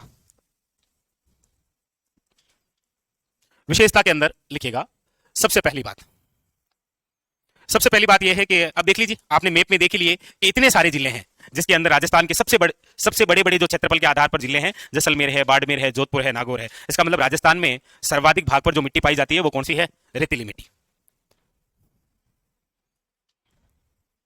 राज्य में सर्वाधिक पाई जाने वाली मिट्टी, राज्य में सर्वाधिक पाई जाने वाली मिट्टी कौन सी है? याद रखिएगा, इंपॉर्टेंट। वैसे राजस्थान में सर्वाधिक उपजाऊ मिट्टी तो कौन सी है? ठीक है। दूसरी बात, ये ग्रेनाइट और बलुआ पत्थर से बनी है, इसीलिए आप देखेंगे कि इसे आप मोटे कणों वाली मिट्टी भी कह सकते हैं। मोटे कणों वाली क्या है? मिट्टी है। मोटे कणों वाली मिट्टी है। कौन सी है ये? मोटे कणों वाली मिट्टी है। मोटे कण है, इसका मतलब क्या है? इसका मतलब यह है कि जल धारण जो क्षमता है वो इसमें कम है।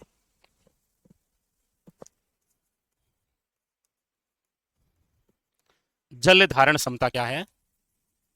कम होती है। जल धारण क्षमता कम होती है, इसका लाइन का तात्पर्य यह है कि ये वो मिट्टी है जो आर्द्रता ज्यादा समय तक नहीं रख पाती है। मिट्टी में नमी ज्यादा लंबे टाइम तक नहीं रहती है। एक तो जितनी काली मिट्टी में रहती है इसलिए वो श्वेत जुताई वाली मिट्टी हो जाती है। मतलब यह है कि कितना ही जल डाल दो वो सोख लेगी, ये वो मिट्टी है, लेकिन अपने कणों में नमी नहीं रख पाती है। नंबर 4, अच्छा एक बात ये भी तो है कि हम जिस भाग में इस मिट्टी को देख रहे हैं, भाई जैसलमेर है, बाड़मेर है, जोधपुर है, बीकानेर है, नागौर है, इस पूरे एरिया के अंदर ये मरुस्थल है और यहीं पर तो मरुस्थलीकरण होता है। यहीं पर तो क्या होता है? मरुस्थलीकरण होता है। और सर्वाधिक मृदा हम जो पढ़ रहे हैं, इस मृदा का अपरदन होता किससे है? पवनों से। तो क्वेश्चन आ जाएगा, राजस्थान में सर्वाधिक पवनों से स्थानांतरित होने वाली मिट्टी कौन सी है? रेतीली मिट्टी। लिखो, पवनों या फिर हवाओं के माध्यम से स्थानांतरित होने वाली मिट्टी। याद रखिएगा।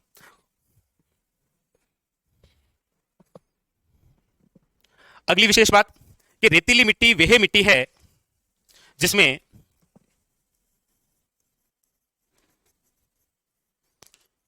उपजाऊ तत्वों की कमी होती है तथा लवणता अधिक होती है।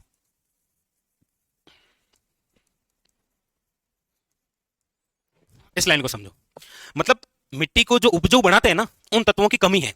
जैसे रेतीली मिट्टी के अंदर एक तो आप देखेंगे नाइट्रोजन की कमी है, कार्बनिक पदार्थों की क्या है? कमी है। और उसके अलावा रेतीली मिट्टी जिस भाग में है वो मरुस्थलीय भाग है। मरुस्थलीय भाग तैतीस सागर से बना है और तैतीस सागर क्या होता है? खारा है। इसीलिए लवणीयता इस मिट्टी के अंदर क्या है? अधिक होती है, थोड़ी ज्यादा। इसीलिए ये मिट्टी क्या है? कम उपजाऊ है, इन वजह से। क्योंकि सर्वाधिक उपजाऊ मिट्टी तो कौन सी है? जलोढ़। हमने ये नहीं कहा है कि ये अनउपजाऊ है, हमने कहा ये कम उपजाऊ है। आप कुछ पूछना चाह रहे हैं? यस, बिल्कुल। इसमें आप लिखो, जैसे मेनली जहां से क्वेश्चन बन सकता है, जैसे इन्होंने ही सबसे ज्यादा दंगा किया था आपके एग्जाम में, ऐसे कुछ नाम देकर, नाइट्रोजन वे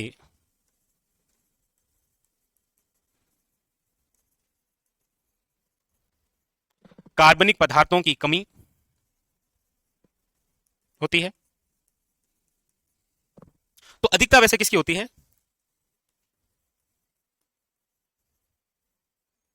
कैल्शियम वे फास्फेट की अधिकता।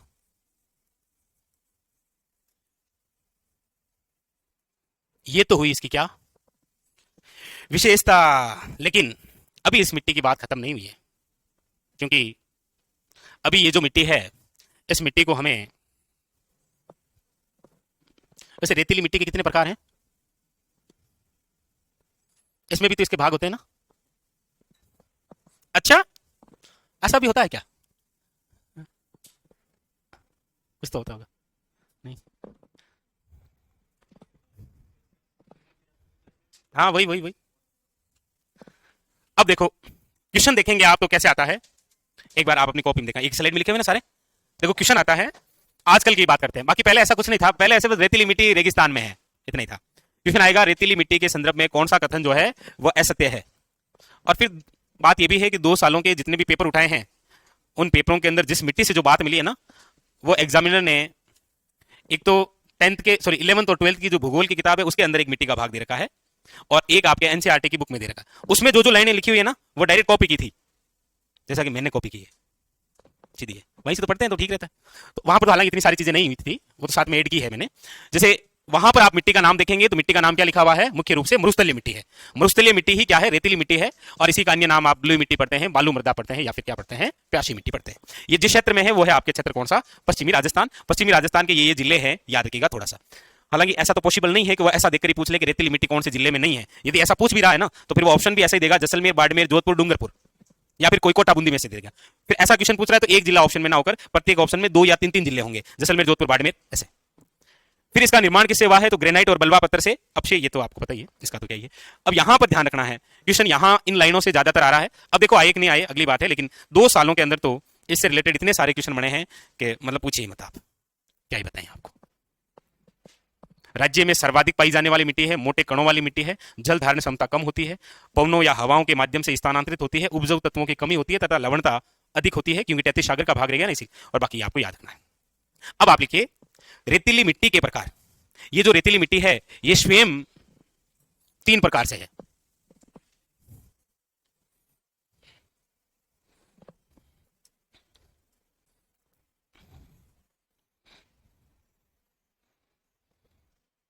देखो एक बार थोड़ा सा भाई, हमने ये जो मिट्टी पड़ी है ये जैसलमेर, जोधपुर, बाड़मेर, नागौर, जालोर, चूरू और झुंझुनू, इन्हीं क्षेत्रों में पड़ी है।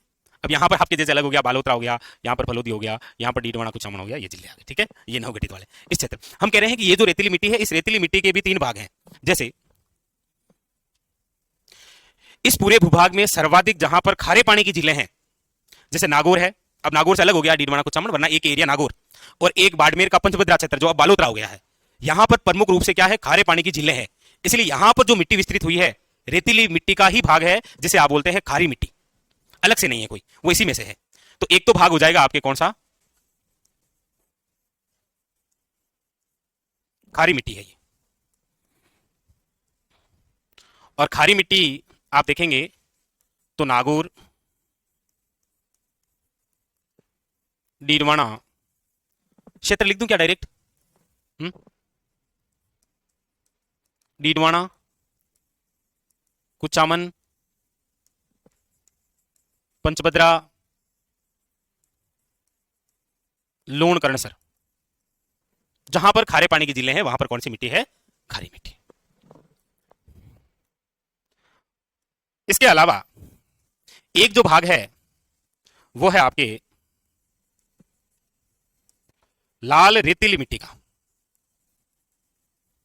लाल रेतीली मिट्टी, ये जो लाल रेतीली मिट्टी है ये हमारे राजस्थान के अंदर जहां पर है वो आपके जोधपुर है, चूरू है, झुंझुनू है, ये जो एरिया है जालोर, ये इसी रेतीली मिट्टी का एक भाग है। और एक है आपके पिल्ली भूरी रेतीली मिट्टी।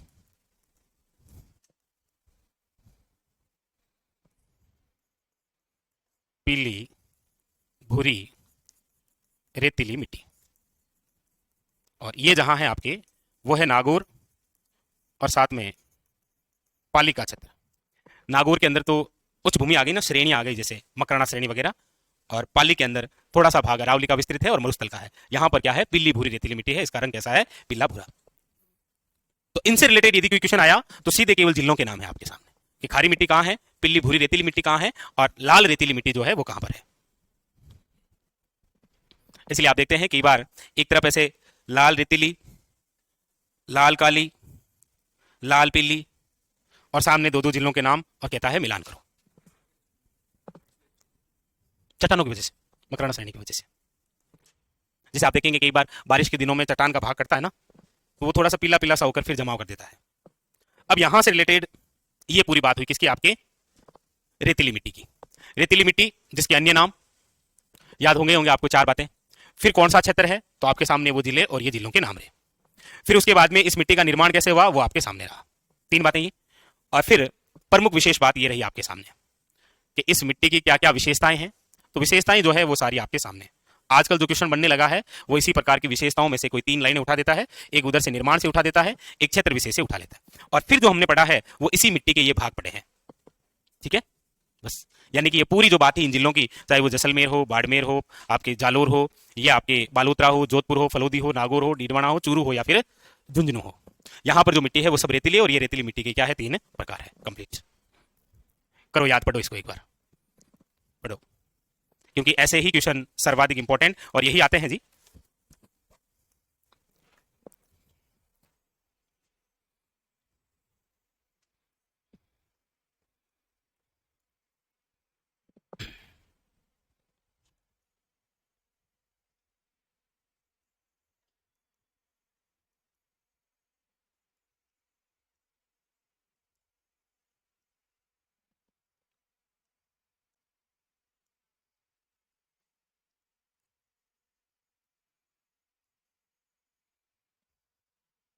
नहीं नहीं, मैं तो ऐसे ही, मैं तो ऐसे ही लिख रहा हूं ना।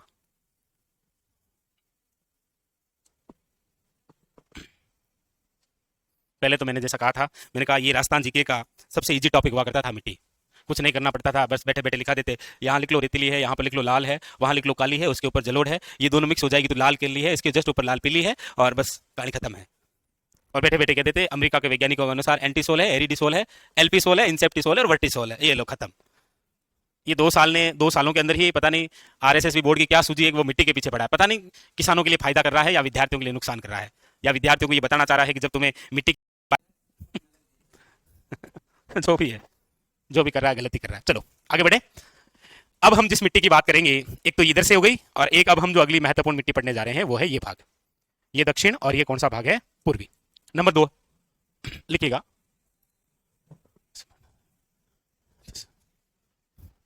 बैठा भी तो ऐसा है ना, वो डायरेक्ट यहाँ कूद पड़ा तो ऐसे यहाँ आ गया तो परेशान हो गया ये रेतीली मिट्टी से। हाँ, इतना भी गुस्सा नहीं करते भाई ना। अगला लिखो, काली मिट्टी। क्या है, काली मिट्टी लिखो। सबसे पहले कोई भी मिट्टी हो उस मिट्टी का लिखते हैं अन्य नाम।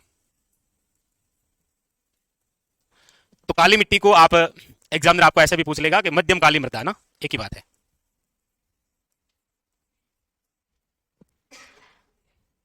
इसे आप कहते हैं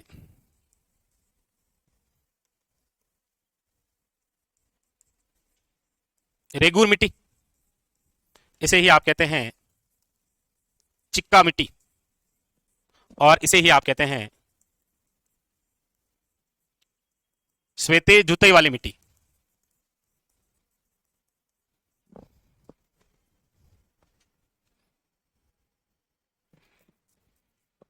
लिखो, ये तो हो गए इस मिट्टी के क्या अन्य नाम। अब कई बार तो पहले तो ऐसे आते थे, निम्न में से रेगूर मिट्टी किसे कहते हैं।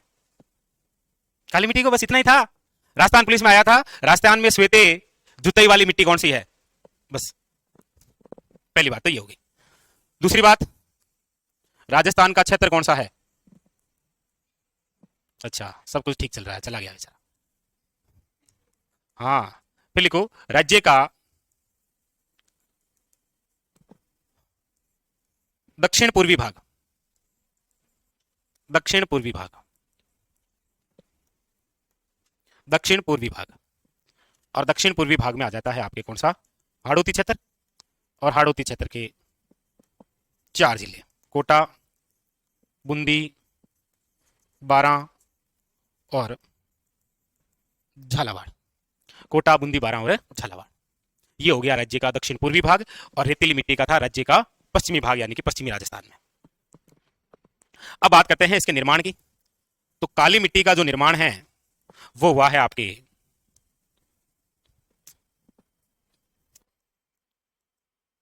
ज्वालामुखी के विस्फोट से। अब देखो एक बात, यहां पर वो चट्टानों की काम आ जाएगी। कौन सी? देखो एक बार इधर, हमने जब चट्टानें पढ़ी थी तब हमने कहा था कि ये पृथ्वी का भाग, और इस पृथ्वी के अंदर से जब बाहर क्या आया? लावा। लावा, यानी कि यहां से ये लावा बाहर आया, और ऐसा लावा जो बाहर आकर जमाव कर गया, उन चट्टानों को हमने नाम दिया था क्या? बेसाल्ट चट्टाने। और जो भूमि के अंदर ही दे गया था उसे हमने क्या नाम दिया था? ग्रेनाइट। और हम जिस भाग को पढ़ रहे हैं वो भाग है हमारा कौन सा? हाड़ौती क्षेत्र। और हाड़ौती क्षेत्र के अंदर ज्वालामुखी विस्फोट से जो चट्टाने जमाव करती है वो कौन सी चट्टाने हैं? बेसाल्ट। सीधा सीधा क्वेश्चन है, काली मिट्टी का जो निर्माण है वो निम्न में से किससे हुआ है? बेसाल्ट चट्टानों से। तो हम लिख सकते हैं ज्वालामुखी विस्फोट प्लस बेसाल्ट चट्टान।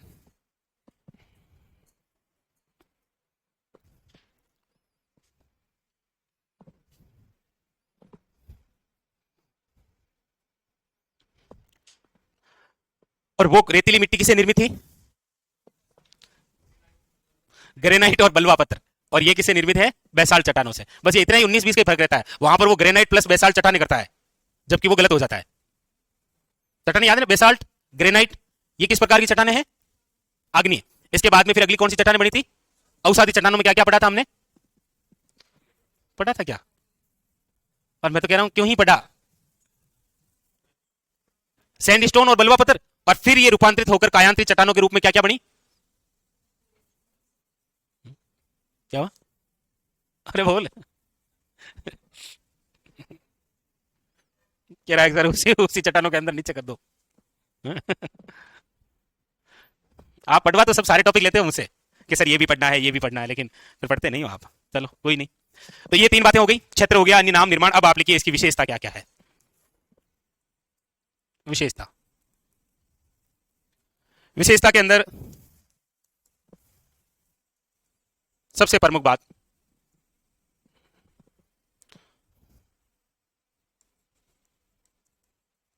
सर्वाधिक नमी धारण करने वाली मिट्टी। एक बार यदि अच्छी बारिश हो गई ना, तो फिर मिट्टी के ये वो कण हैं जो अपने अंदर नमी यानी कि आर्द्रता बना के रखते हैं। इसीलिए तो कहते हैं कि ये मिट्टी ऐसी है जो श्वेत जुताई वाली मिट्टी है। एक तो रेतीली मिट्टी ऐसी मिट्टी है जिसमें कितना ही पानी डाल दो लेकिन वो मिट्टी अपने आप में कणों के अंदर नमी नहीं रख पाती है, इसलिए वो हमेशा दिखता है कि ये तो प्यासी है, प्यासी मिट्टी के लिए वो। ठीक है, और ये सर्वाधिक नमी धारण करने वाली मिट्टी है। दूसरी बात,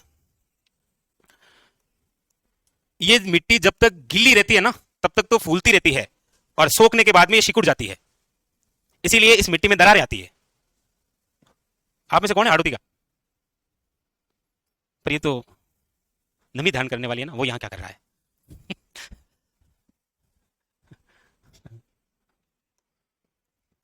आपका मिट्टी से थोड़ा कम ही लगाव रहा है नहीं? लिखो दरारे वाली मिट्टी। दरारे वाली क्या है? ये मिट्टी है, दरारे वाली मिट्टी।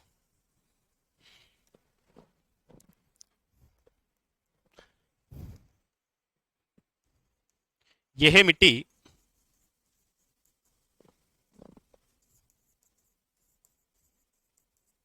गीली रहने पर फूलती है तथा सूखने पर सिकुड़ जाती है। क्या होती है, सिकुड़ जाती है। इसीलिए इस मिट्टी में क्या आ जाती है, दरारें आ जाती है। ठीक है, चलो बाकी का कल पढ़ेंगे।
3 विशेषता हुई क्या?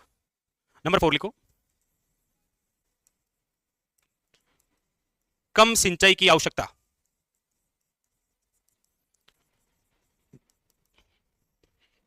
देखो जहां पानी नहीं है ना, वहां पर अधिक पानी की आवश्यकता होती है रेतीली मिट्टी में, और जहां पानी भरपूर है वहां पर कम सिंचाई की आवश्यकता है। ये हमारा राजस्थान है। काली मिट्टी में कम सिंचाई की आवश्यकता होती है, जबकि पानी भर रखा है यहाँ पर। पश्चिम में नहीं है तो अधिक आवश्यकता होती है। यही जीवन है जी। नंबर 5, फिर इसके अंदर लिखो आप, एक तो लिखो नाइट्रोजन की तो क्या होती है, कमी। नाइट्रोजन और जैविक पदार्थों की क्या होगी, कमी होगी। जबकि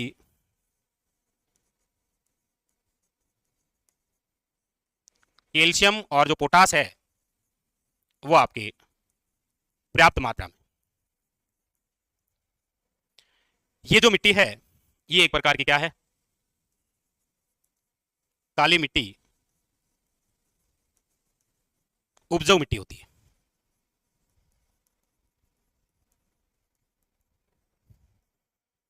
वैसे इस मिट्टी में अन्य नाम में आपने लिखा था क्या कि ये एक चिक्का मिट्टी भी है, चिक्का प्रधानता है इस मिट्टी में। चिक्का प्रधानता मिट्टी। और नंबर 9, चिकनापन। और अगली बात, काली मिट्टी है, हाड़ौती क्षेत्र है। प्रमुख रूप से आपसे पूछा जाए कि इस क्षेत्र में होने वाली 3 फसलें कौन सी है, बताओ। हाड़ौती क्षेत्र है, काली मिट्टी है,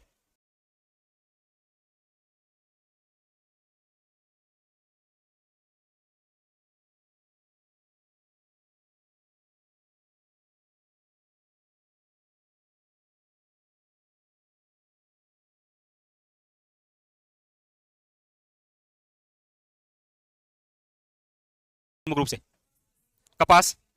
यस, शाबाश। कपास, चावल, धनिया, वे सोयाबीन के लिए उपयोगी। कौन सी मिट्टी, काली मिट्टी। सोयाबीन में से सर्वाधिक कौन से जिले में होता है, सोयाबीन।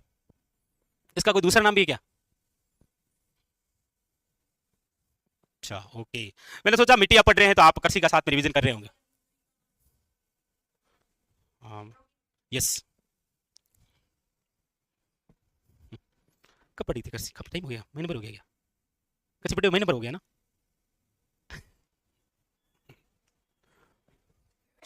हाँ, प्रोटीन वगैरह होता है ना इसलिए। चलो कंप्लीट।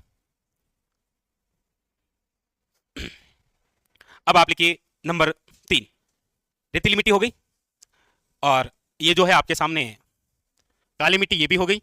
अब नंबर 3 आप लिखिएगा, राजस्थान में सबसे उपजाऊ जो मिट्टी है वो कौन सी है, जलोढ़ मिट्टी, जिसे बोलते हैं आप कछारी मिट्टी। हेडिंग लगाइए नंबर 3, कछारी मिट्टी। लिख लिया ना। तो ऐसा पूछा जाए कपासी मिट्टी कौन सी है, तो यही है ना, कपासी मिट्टी तो यही होगी ना। अब लिखिए आप नंबर 3, कछारी मिट्टी। देखो इनके अन्य जो नाम होते हैं ना वो आप जरूरी ध्यान रखना भाई। कछारी मिट्टी की हम बात करते हैं तो देखिए ये रहा मैप। मैप के अंदर हम देखेंगे तो देखो, गंगानगर, हनुमानगढ़, अलवर, भरतपुर, धौलपुर, करौली, सवाई माधोपुर, जयपुर, टोंक और दौसा। ये जो एरिया है, यहां पर जो मिट्टी है वो कौन सी है? हम्म कहीं बीच में चिपक गई थी, काली मिट्टी थी ना, चिक्का प्रधान था मिट्टी, तो उसमें चिपक गई थी क्लास। लिखो लिखो अपने, तो कछारी मिट्टी कहां है? यहां है। अब इस कछारी मिट्टी के सबसे पहले तो आप अन्य नाम लिखो, फिर आपको क्षेत्र लिखाते हैं। कछारी मिट्टी के अन्य नाम लिखिए। इसे कहते हैं आप जलोढ़ मिट्टी। क्या बोलते हैं? जलोढ़ मिट्टी। इसे आप कहते हैं दोमट मिट्टी। इसे आप कहते हैं कांप मिट्टी। इसे आप कहते हैं बाढ़ वाली मिट्टी। और इसे आप कहते हैं डेल्टाई मिट्टी।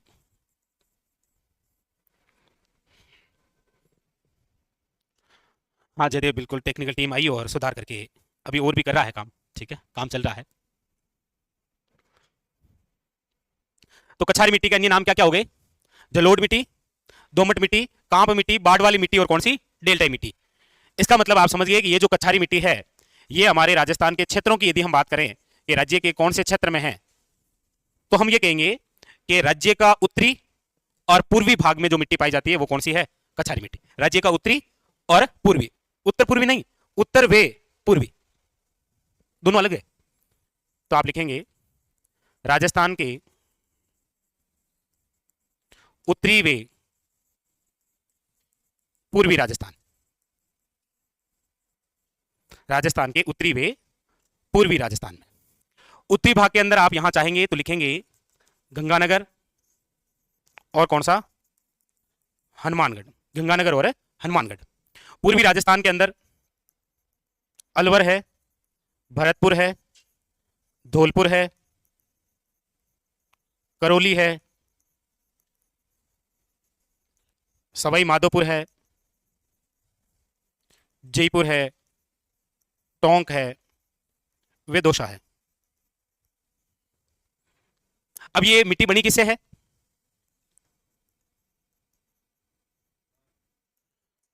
नदियों के अवसादों से,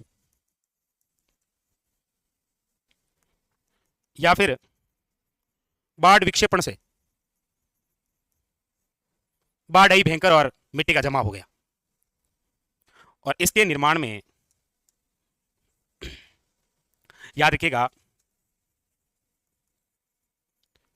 रेतीली दोमट जो मिट्टी होती है ना, का सहयोग होता है। क्योंकि बाढ़ आएगी तो वो रेतीला जो भाग होगा ना, वो उस बाढ़ के पानी के साथ में बहता हुआ आएगा। लिखो, वैसे नदियों से निर्मित है, आप इतना ही समझना। ठीक है, लिखो।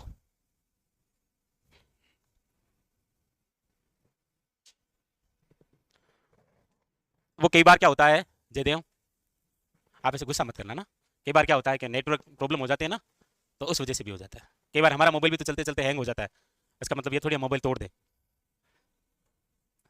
सेम प्रॉब्लम, ये सेम समस्या है जी।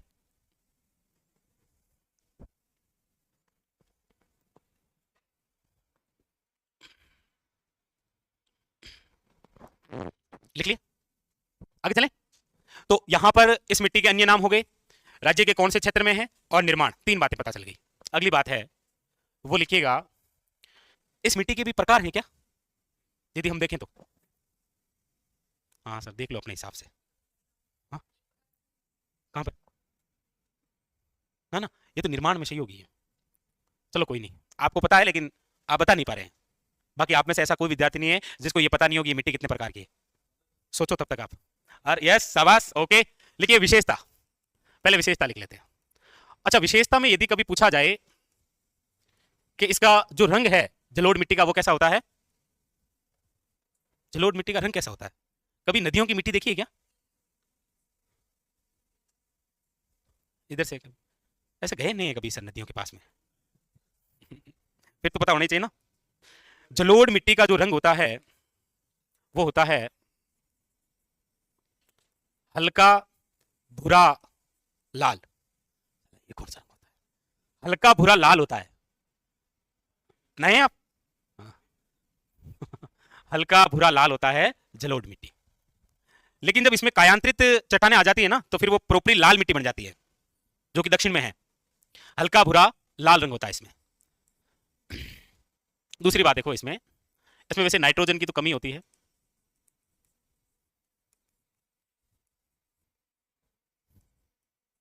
इसमें चूना, फास्फोरस, पोटास वे लोहा जो है ये पर्याप्त मात्रा में होता है।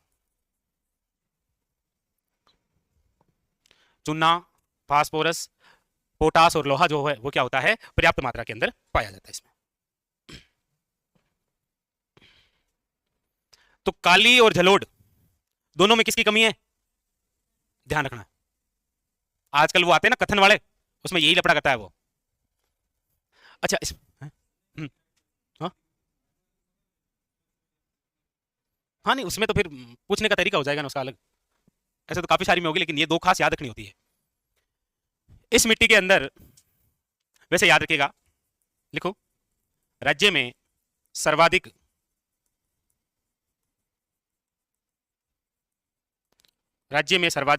उपजाऊ मिट्टी है ये। राज्य में सर्वाधिक उपजाऊ मिट्टी कोई है तो वो यही है। अब यहां पर प्रमुख फसल कौन सी हो जाएगी, और गेहूं हो जाएगा, सरसों हो जाएगा, और तंबाकू हो जाएगा, नहीं होगा? तंबाकू तो अलवर में ही है ना। अगली लाइन से लिखो, सरसों वे तंबाकू, प्रमुख रूप से सरसों वे तंबाकू।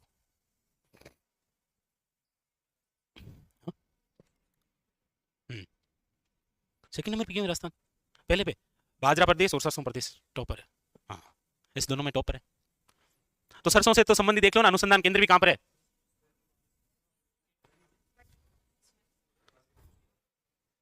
चिंता मत करो, डेट नहीं पूछूंगा मैं। मतलब राष्ट्रीय सरसों अनुसंधान केंद्र की डेट नहीं पूछूंगा। ओके, चलो लिख लिए। हाँ, नाइट्रोजन की मात्रा से होता क्या है कि जो फसल हम बो रहे होते हैं ना, वो जो पौधा होता है ना, इस पौधे में वृद्धि होती है। नाइट्रोजन स्त्रीकरण सुना है आपने साइंस में, एक आपने तो पढ़ा ही होगा। हाँ?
जलोढ़ मिट्टी के प्रकार आपके दिमाग में नहीं आए क्या, अभी भी नहीं आए? तो क्या ही कर सकते हैं फिर। तो फिर तो आप लिख लो, एक बांगर है और एक खादर है। बांगर और खादर क्या होता है, बांगर और खादर क्या होता है? बांगर बांगर है और खादर खादर है। यस, ऐसे ही तो क्वेश्चन आता है ना वन लाइनर, निम्न में से खादर है। अच्छा, ऐसे थोड़ा कंफ्यूज है क्या? बांगर और खादर में, खा से खादर, खे से खाना, और खाना पुराना ठीक नहीं लगता है, नया ठीक होता है। तो खादर क्या है, ये है नवीन जलोढ़। बहुत बेहतरीन से क्वेश्चन है ये दोनों ही। और बांगर जो है वो क्या है, प्राचीन जलोढ़। याद रहेगा, कई बार पुराने पेपरों में आप देखते होंगे इस प्रकार के क्वेश्चन आते हैं। अच्छा, आते हैं क्या? आते होंगे। हैं? क्या हुआ? हाँ हाँ, 19-20 का फर्क है। चलो लिखो, जलोढ़ मिट्टी के प्रकार। उतना नहीं जाना था रे, देवता निकला। जलोढ़ मिट्टी के प्रकार। इसमें भी लिख लेना, प्राचीन जलोढ़ में कम उपजाऊ, नवीन जलोढ़ में लिख लेना अधिक उपजाऊ। क्या पता पूछ ही ले, लिख लेना इन दोनों के अंदर अलग अलग से।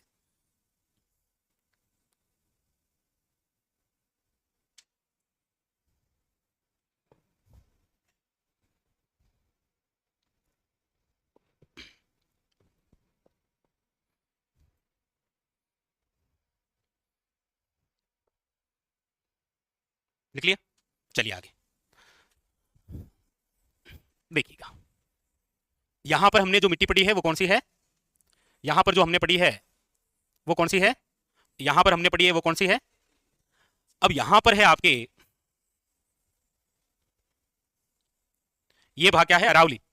इस अरावली के इधर पश्चिमी भाग में, ये अरावली है, और इस अरावली के जो पश्चिमी भाग हैं, अब पश्चिमी भाग में कौन कौन से जिले इधर लगते हैं? तो आप देखेंगे यहां पर जालोर है, जालोर के इधर आप देखेंगे तो पाली है, इधर आप देखेंगे तो नागौर आ जाता है, इधर आप देखेंगे तो शिक्कर आ जाता है थोड़ा सा, शिक्कर वाला भाग, इधर आप देखेंगे तो झुंझुनू वाला भाग आ जाता है, और इधर से आप देखेंगे तो जोधपुर का थोड़ा बहुत एरिया आ जाता है। तो ये जो जालोर, ये जो पाली, ये जो जोधपुर, ये जो नागौर, ये जो सीकर, ये जो झुंझुनू है, यानी अरावली के पश्चिमी भाग के आसपास में जो रेतीले भाग के छोटे मोटे टिल्ले होते हैं, यहां पर जो मिट्टी है उस मिट्टी का नाम है भूरी रेतीली मिट्टी। कौन सी है? भूरी रेतीली मिट्टी। लिखो, नंबर नंबर 4। ओके, लिखो भूरी रेतीली मिट्टी।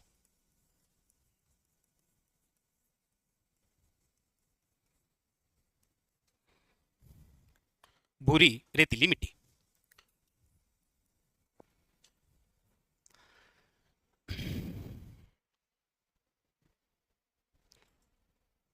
और अटकी क्या?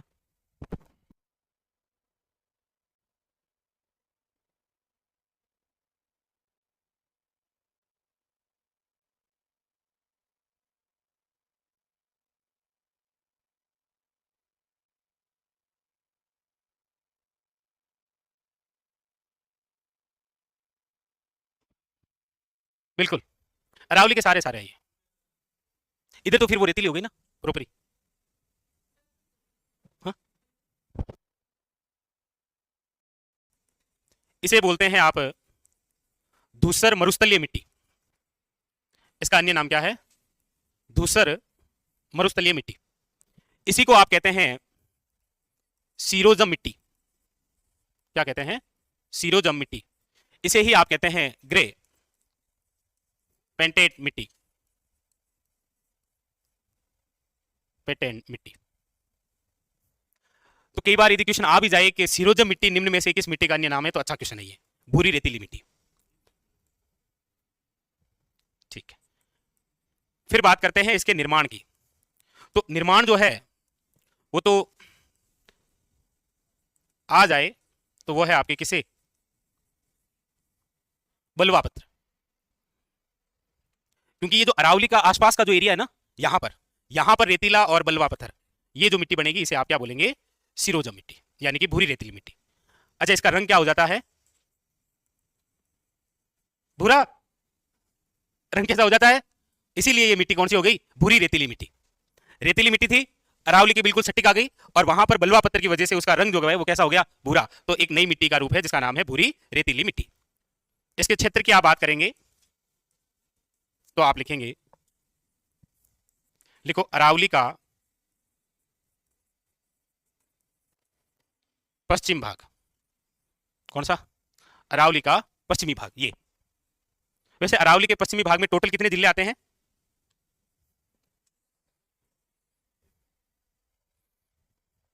33 के अनुसार तो 13 आते हैं, और वैसे 16 आ जाएंगे 41 के अकॉर्डिंग। लेकिन अरावली के पश्चिमी भाग में जहां पर ये मिट्टी है वो इस अरावली के सारे सारे है। तो सारे सारे कौन से जिले आ जाएंगे? लिखो, जालोर, बाड़मेर भी आ जाएगा थोड़ा बहुत, जोधपुर, पाली, नागौर, सीकर, वे झुंझुनू।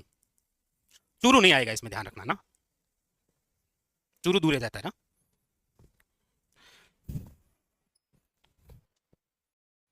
लिख लिया।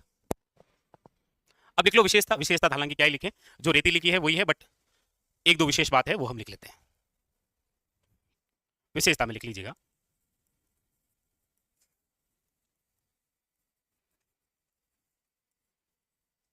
फोस्फेट तत्वों की पर्याप्त मात्रा। बाकी भूरी रेतीले से जब भी क्वेश्चन बन जाएगा तो एक तो ये ध्यान रखना आप सीरोजम मिट्टी, और एक ये याद रखना कि अरावली के पश्चिमी भाग में कौन सी मिट्टी है। ज्यादातर जो क्वेश्चन बनता है वो यहीं से बनेगा, ध्यान रखना। इंग्लिश में ना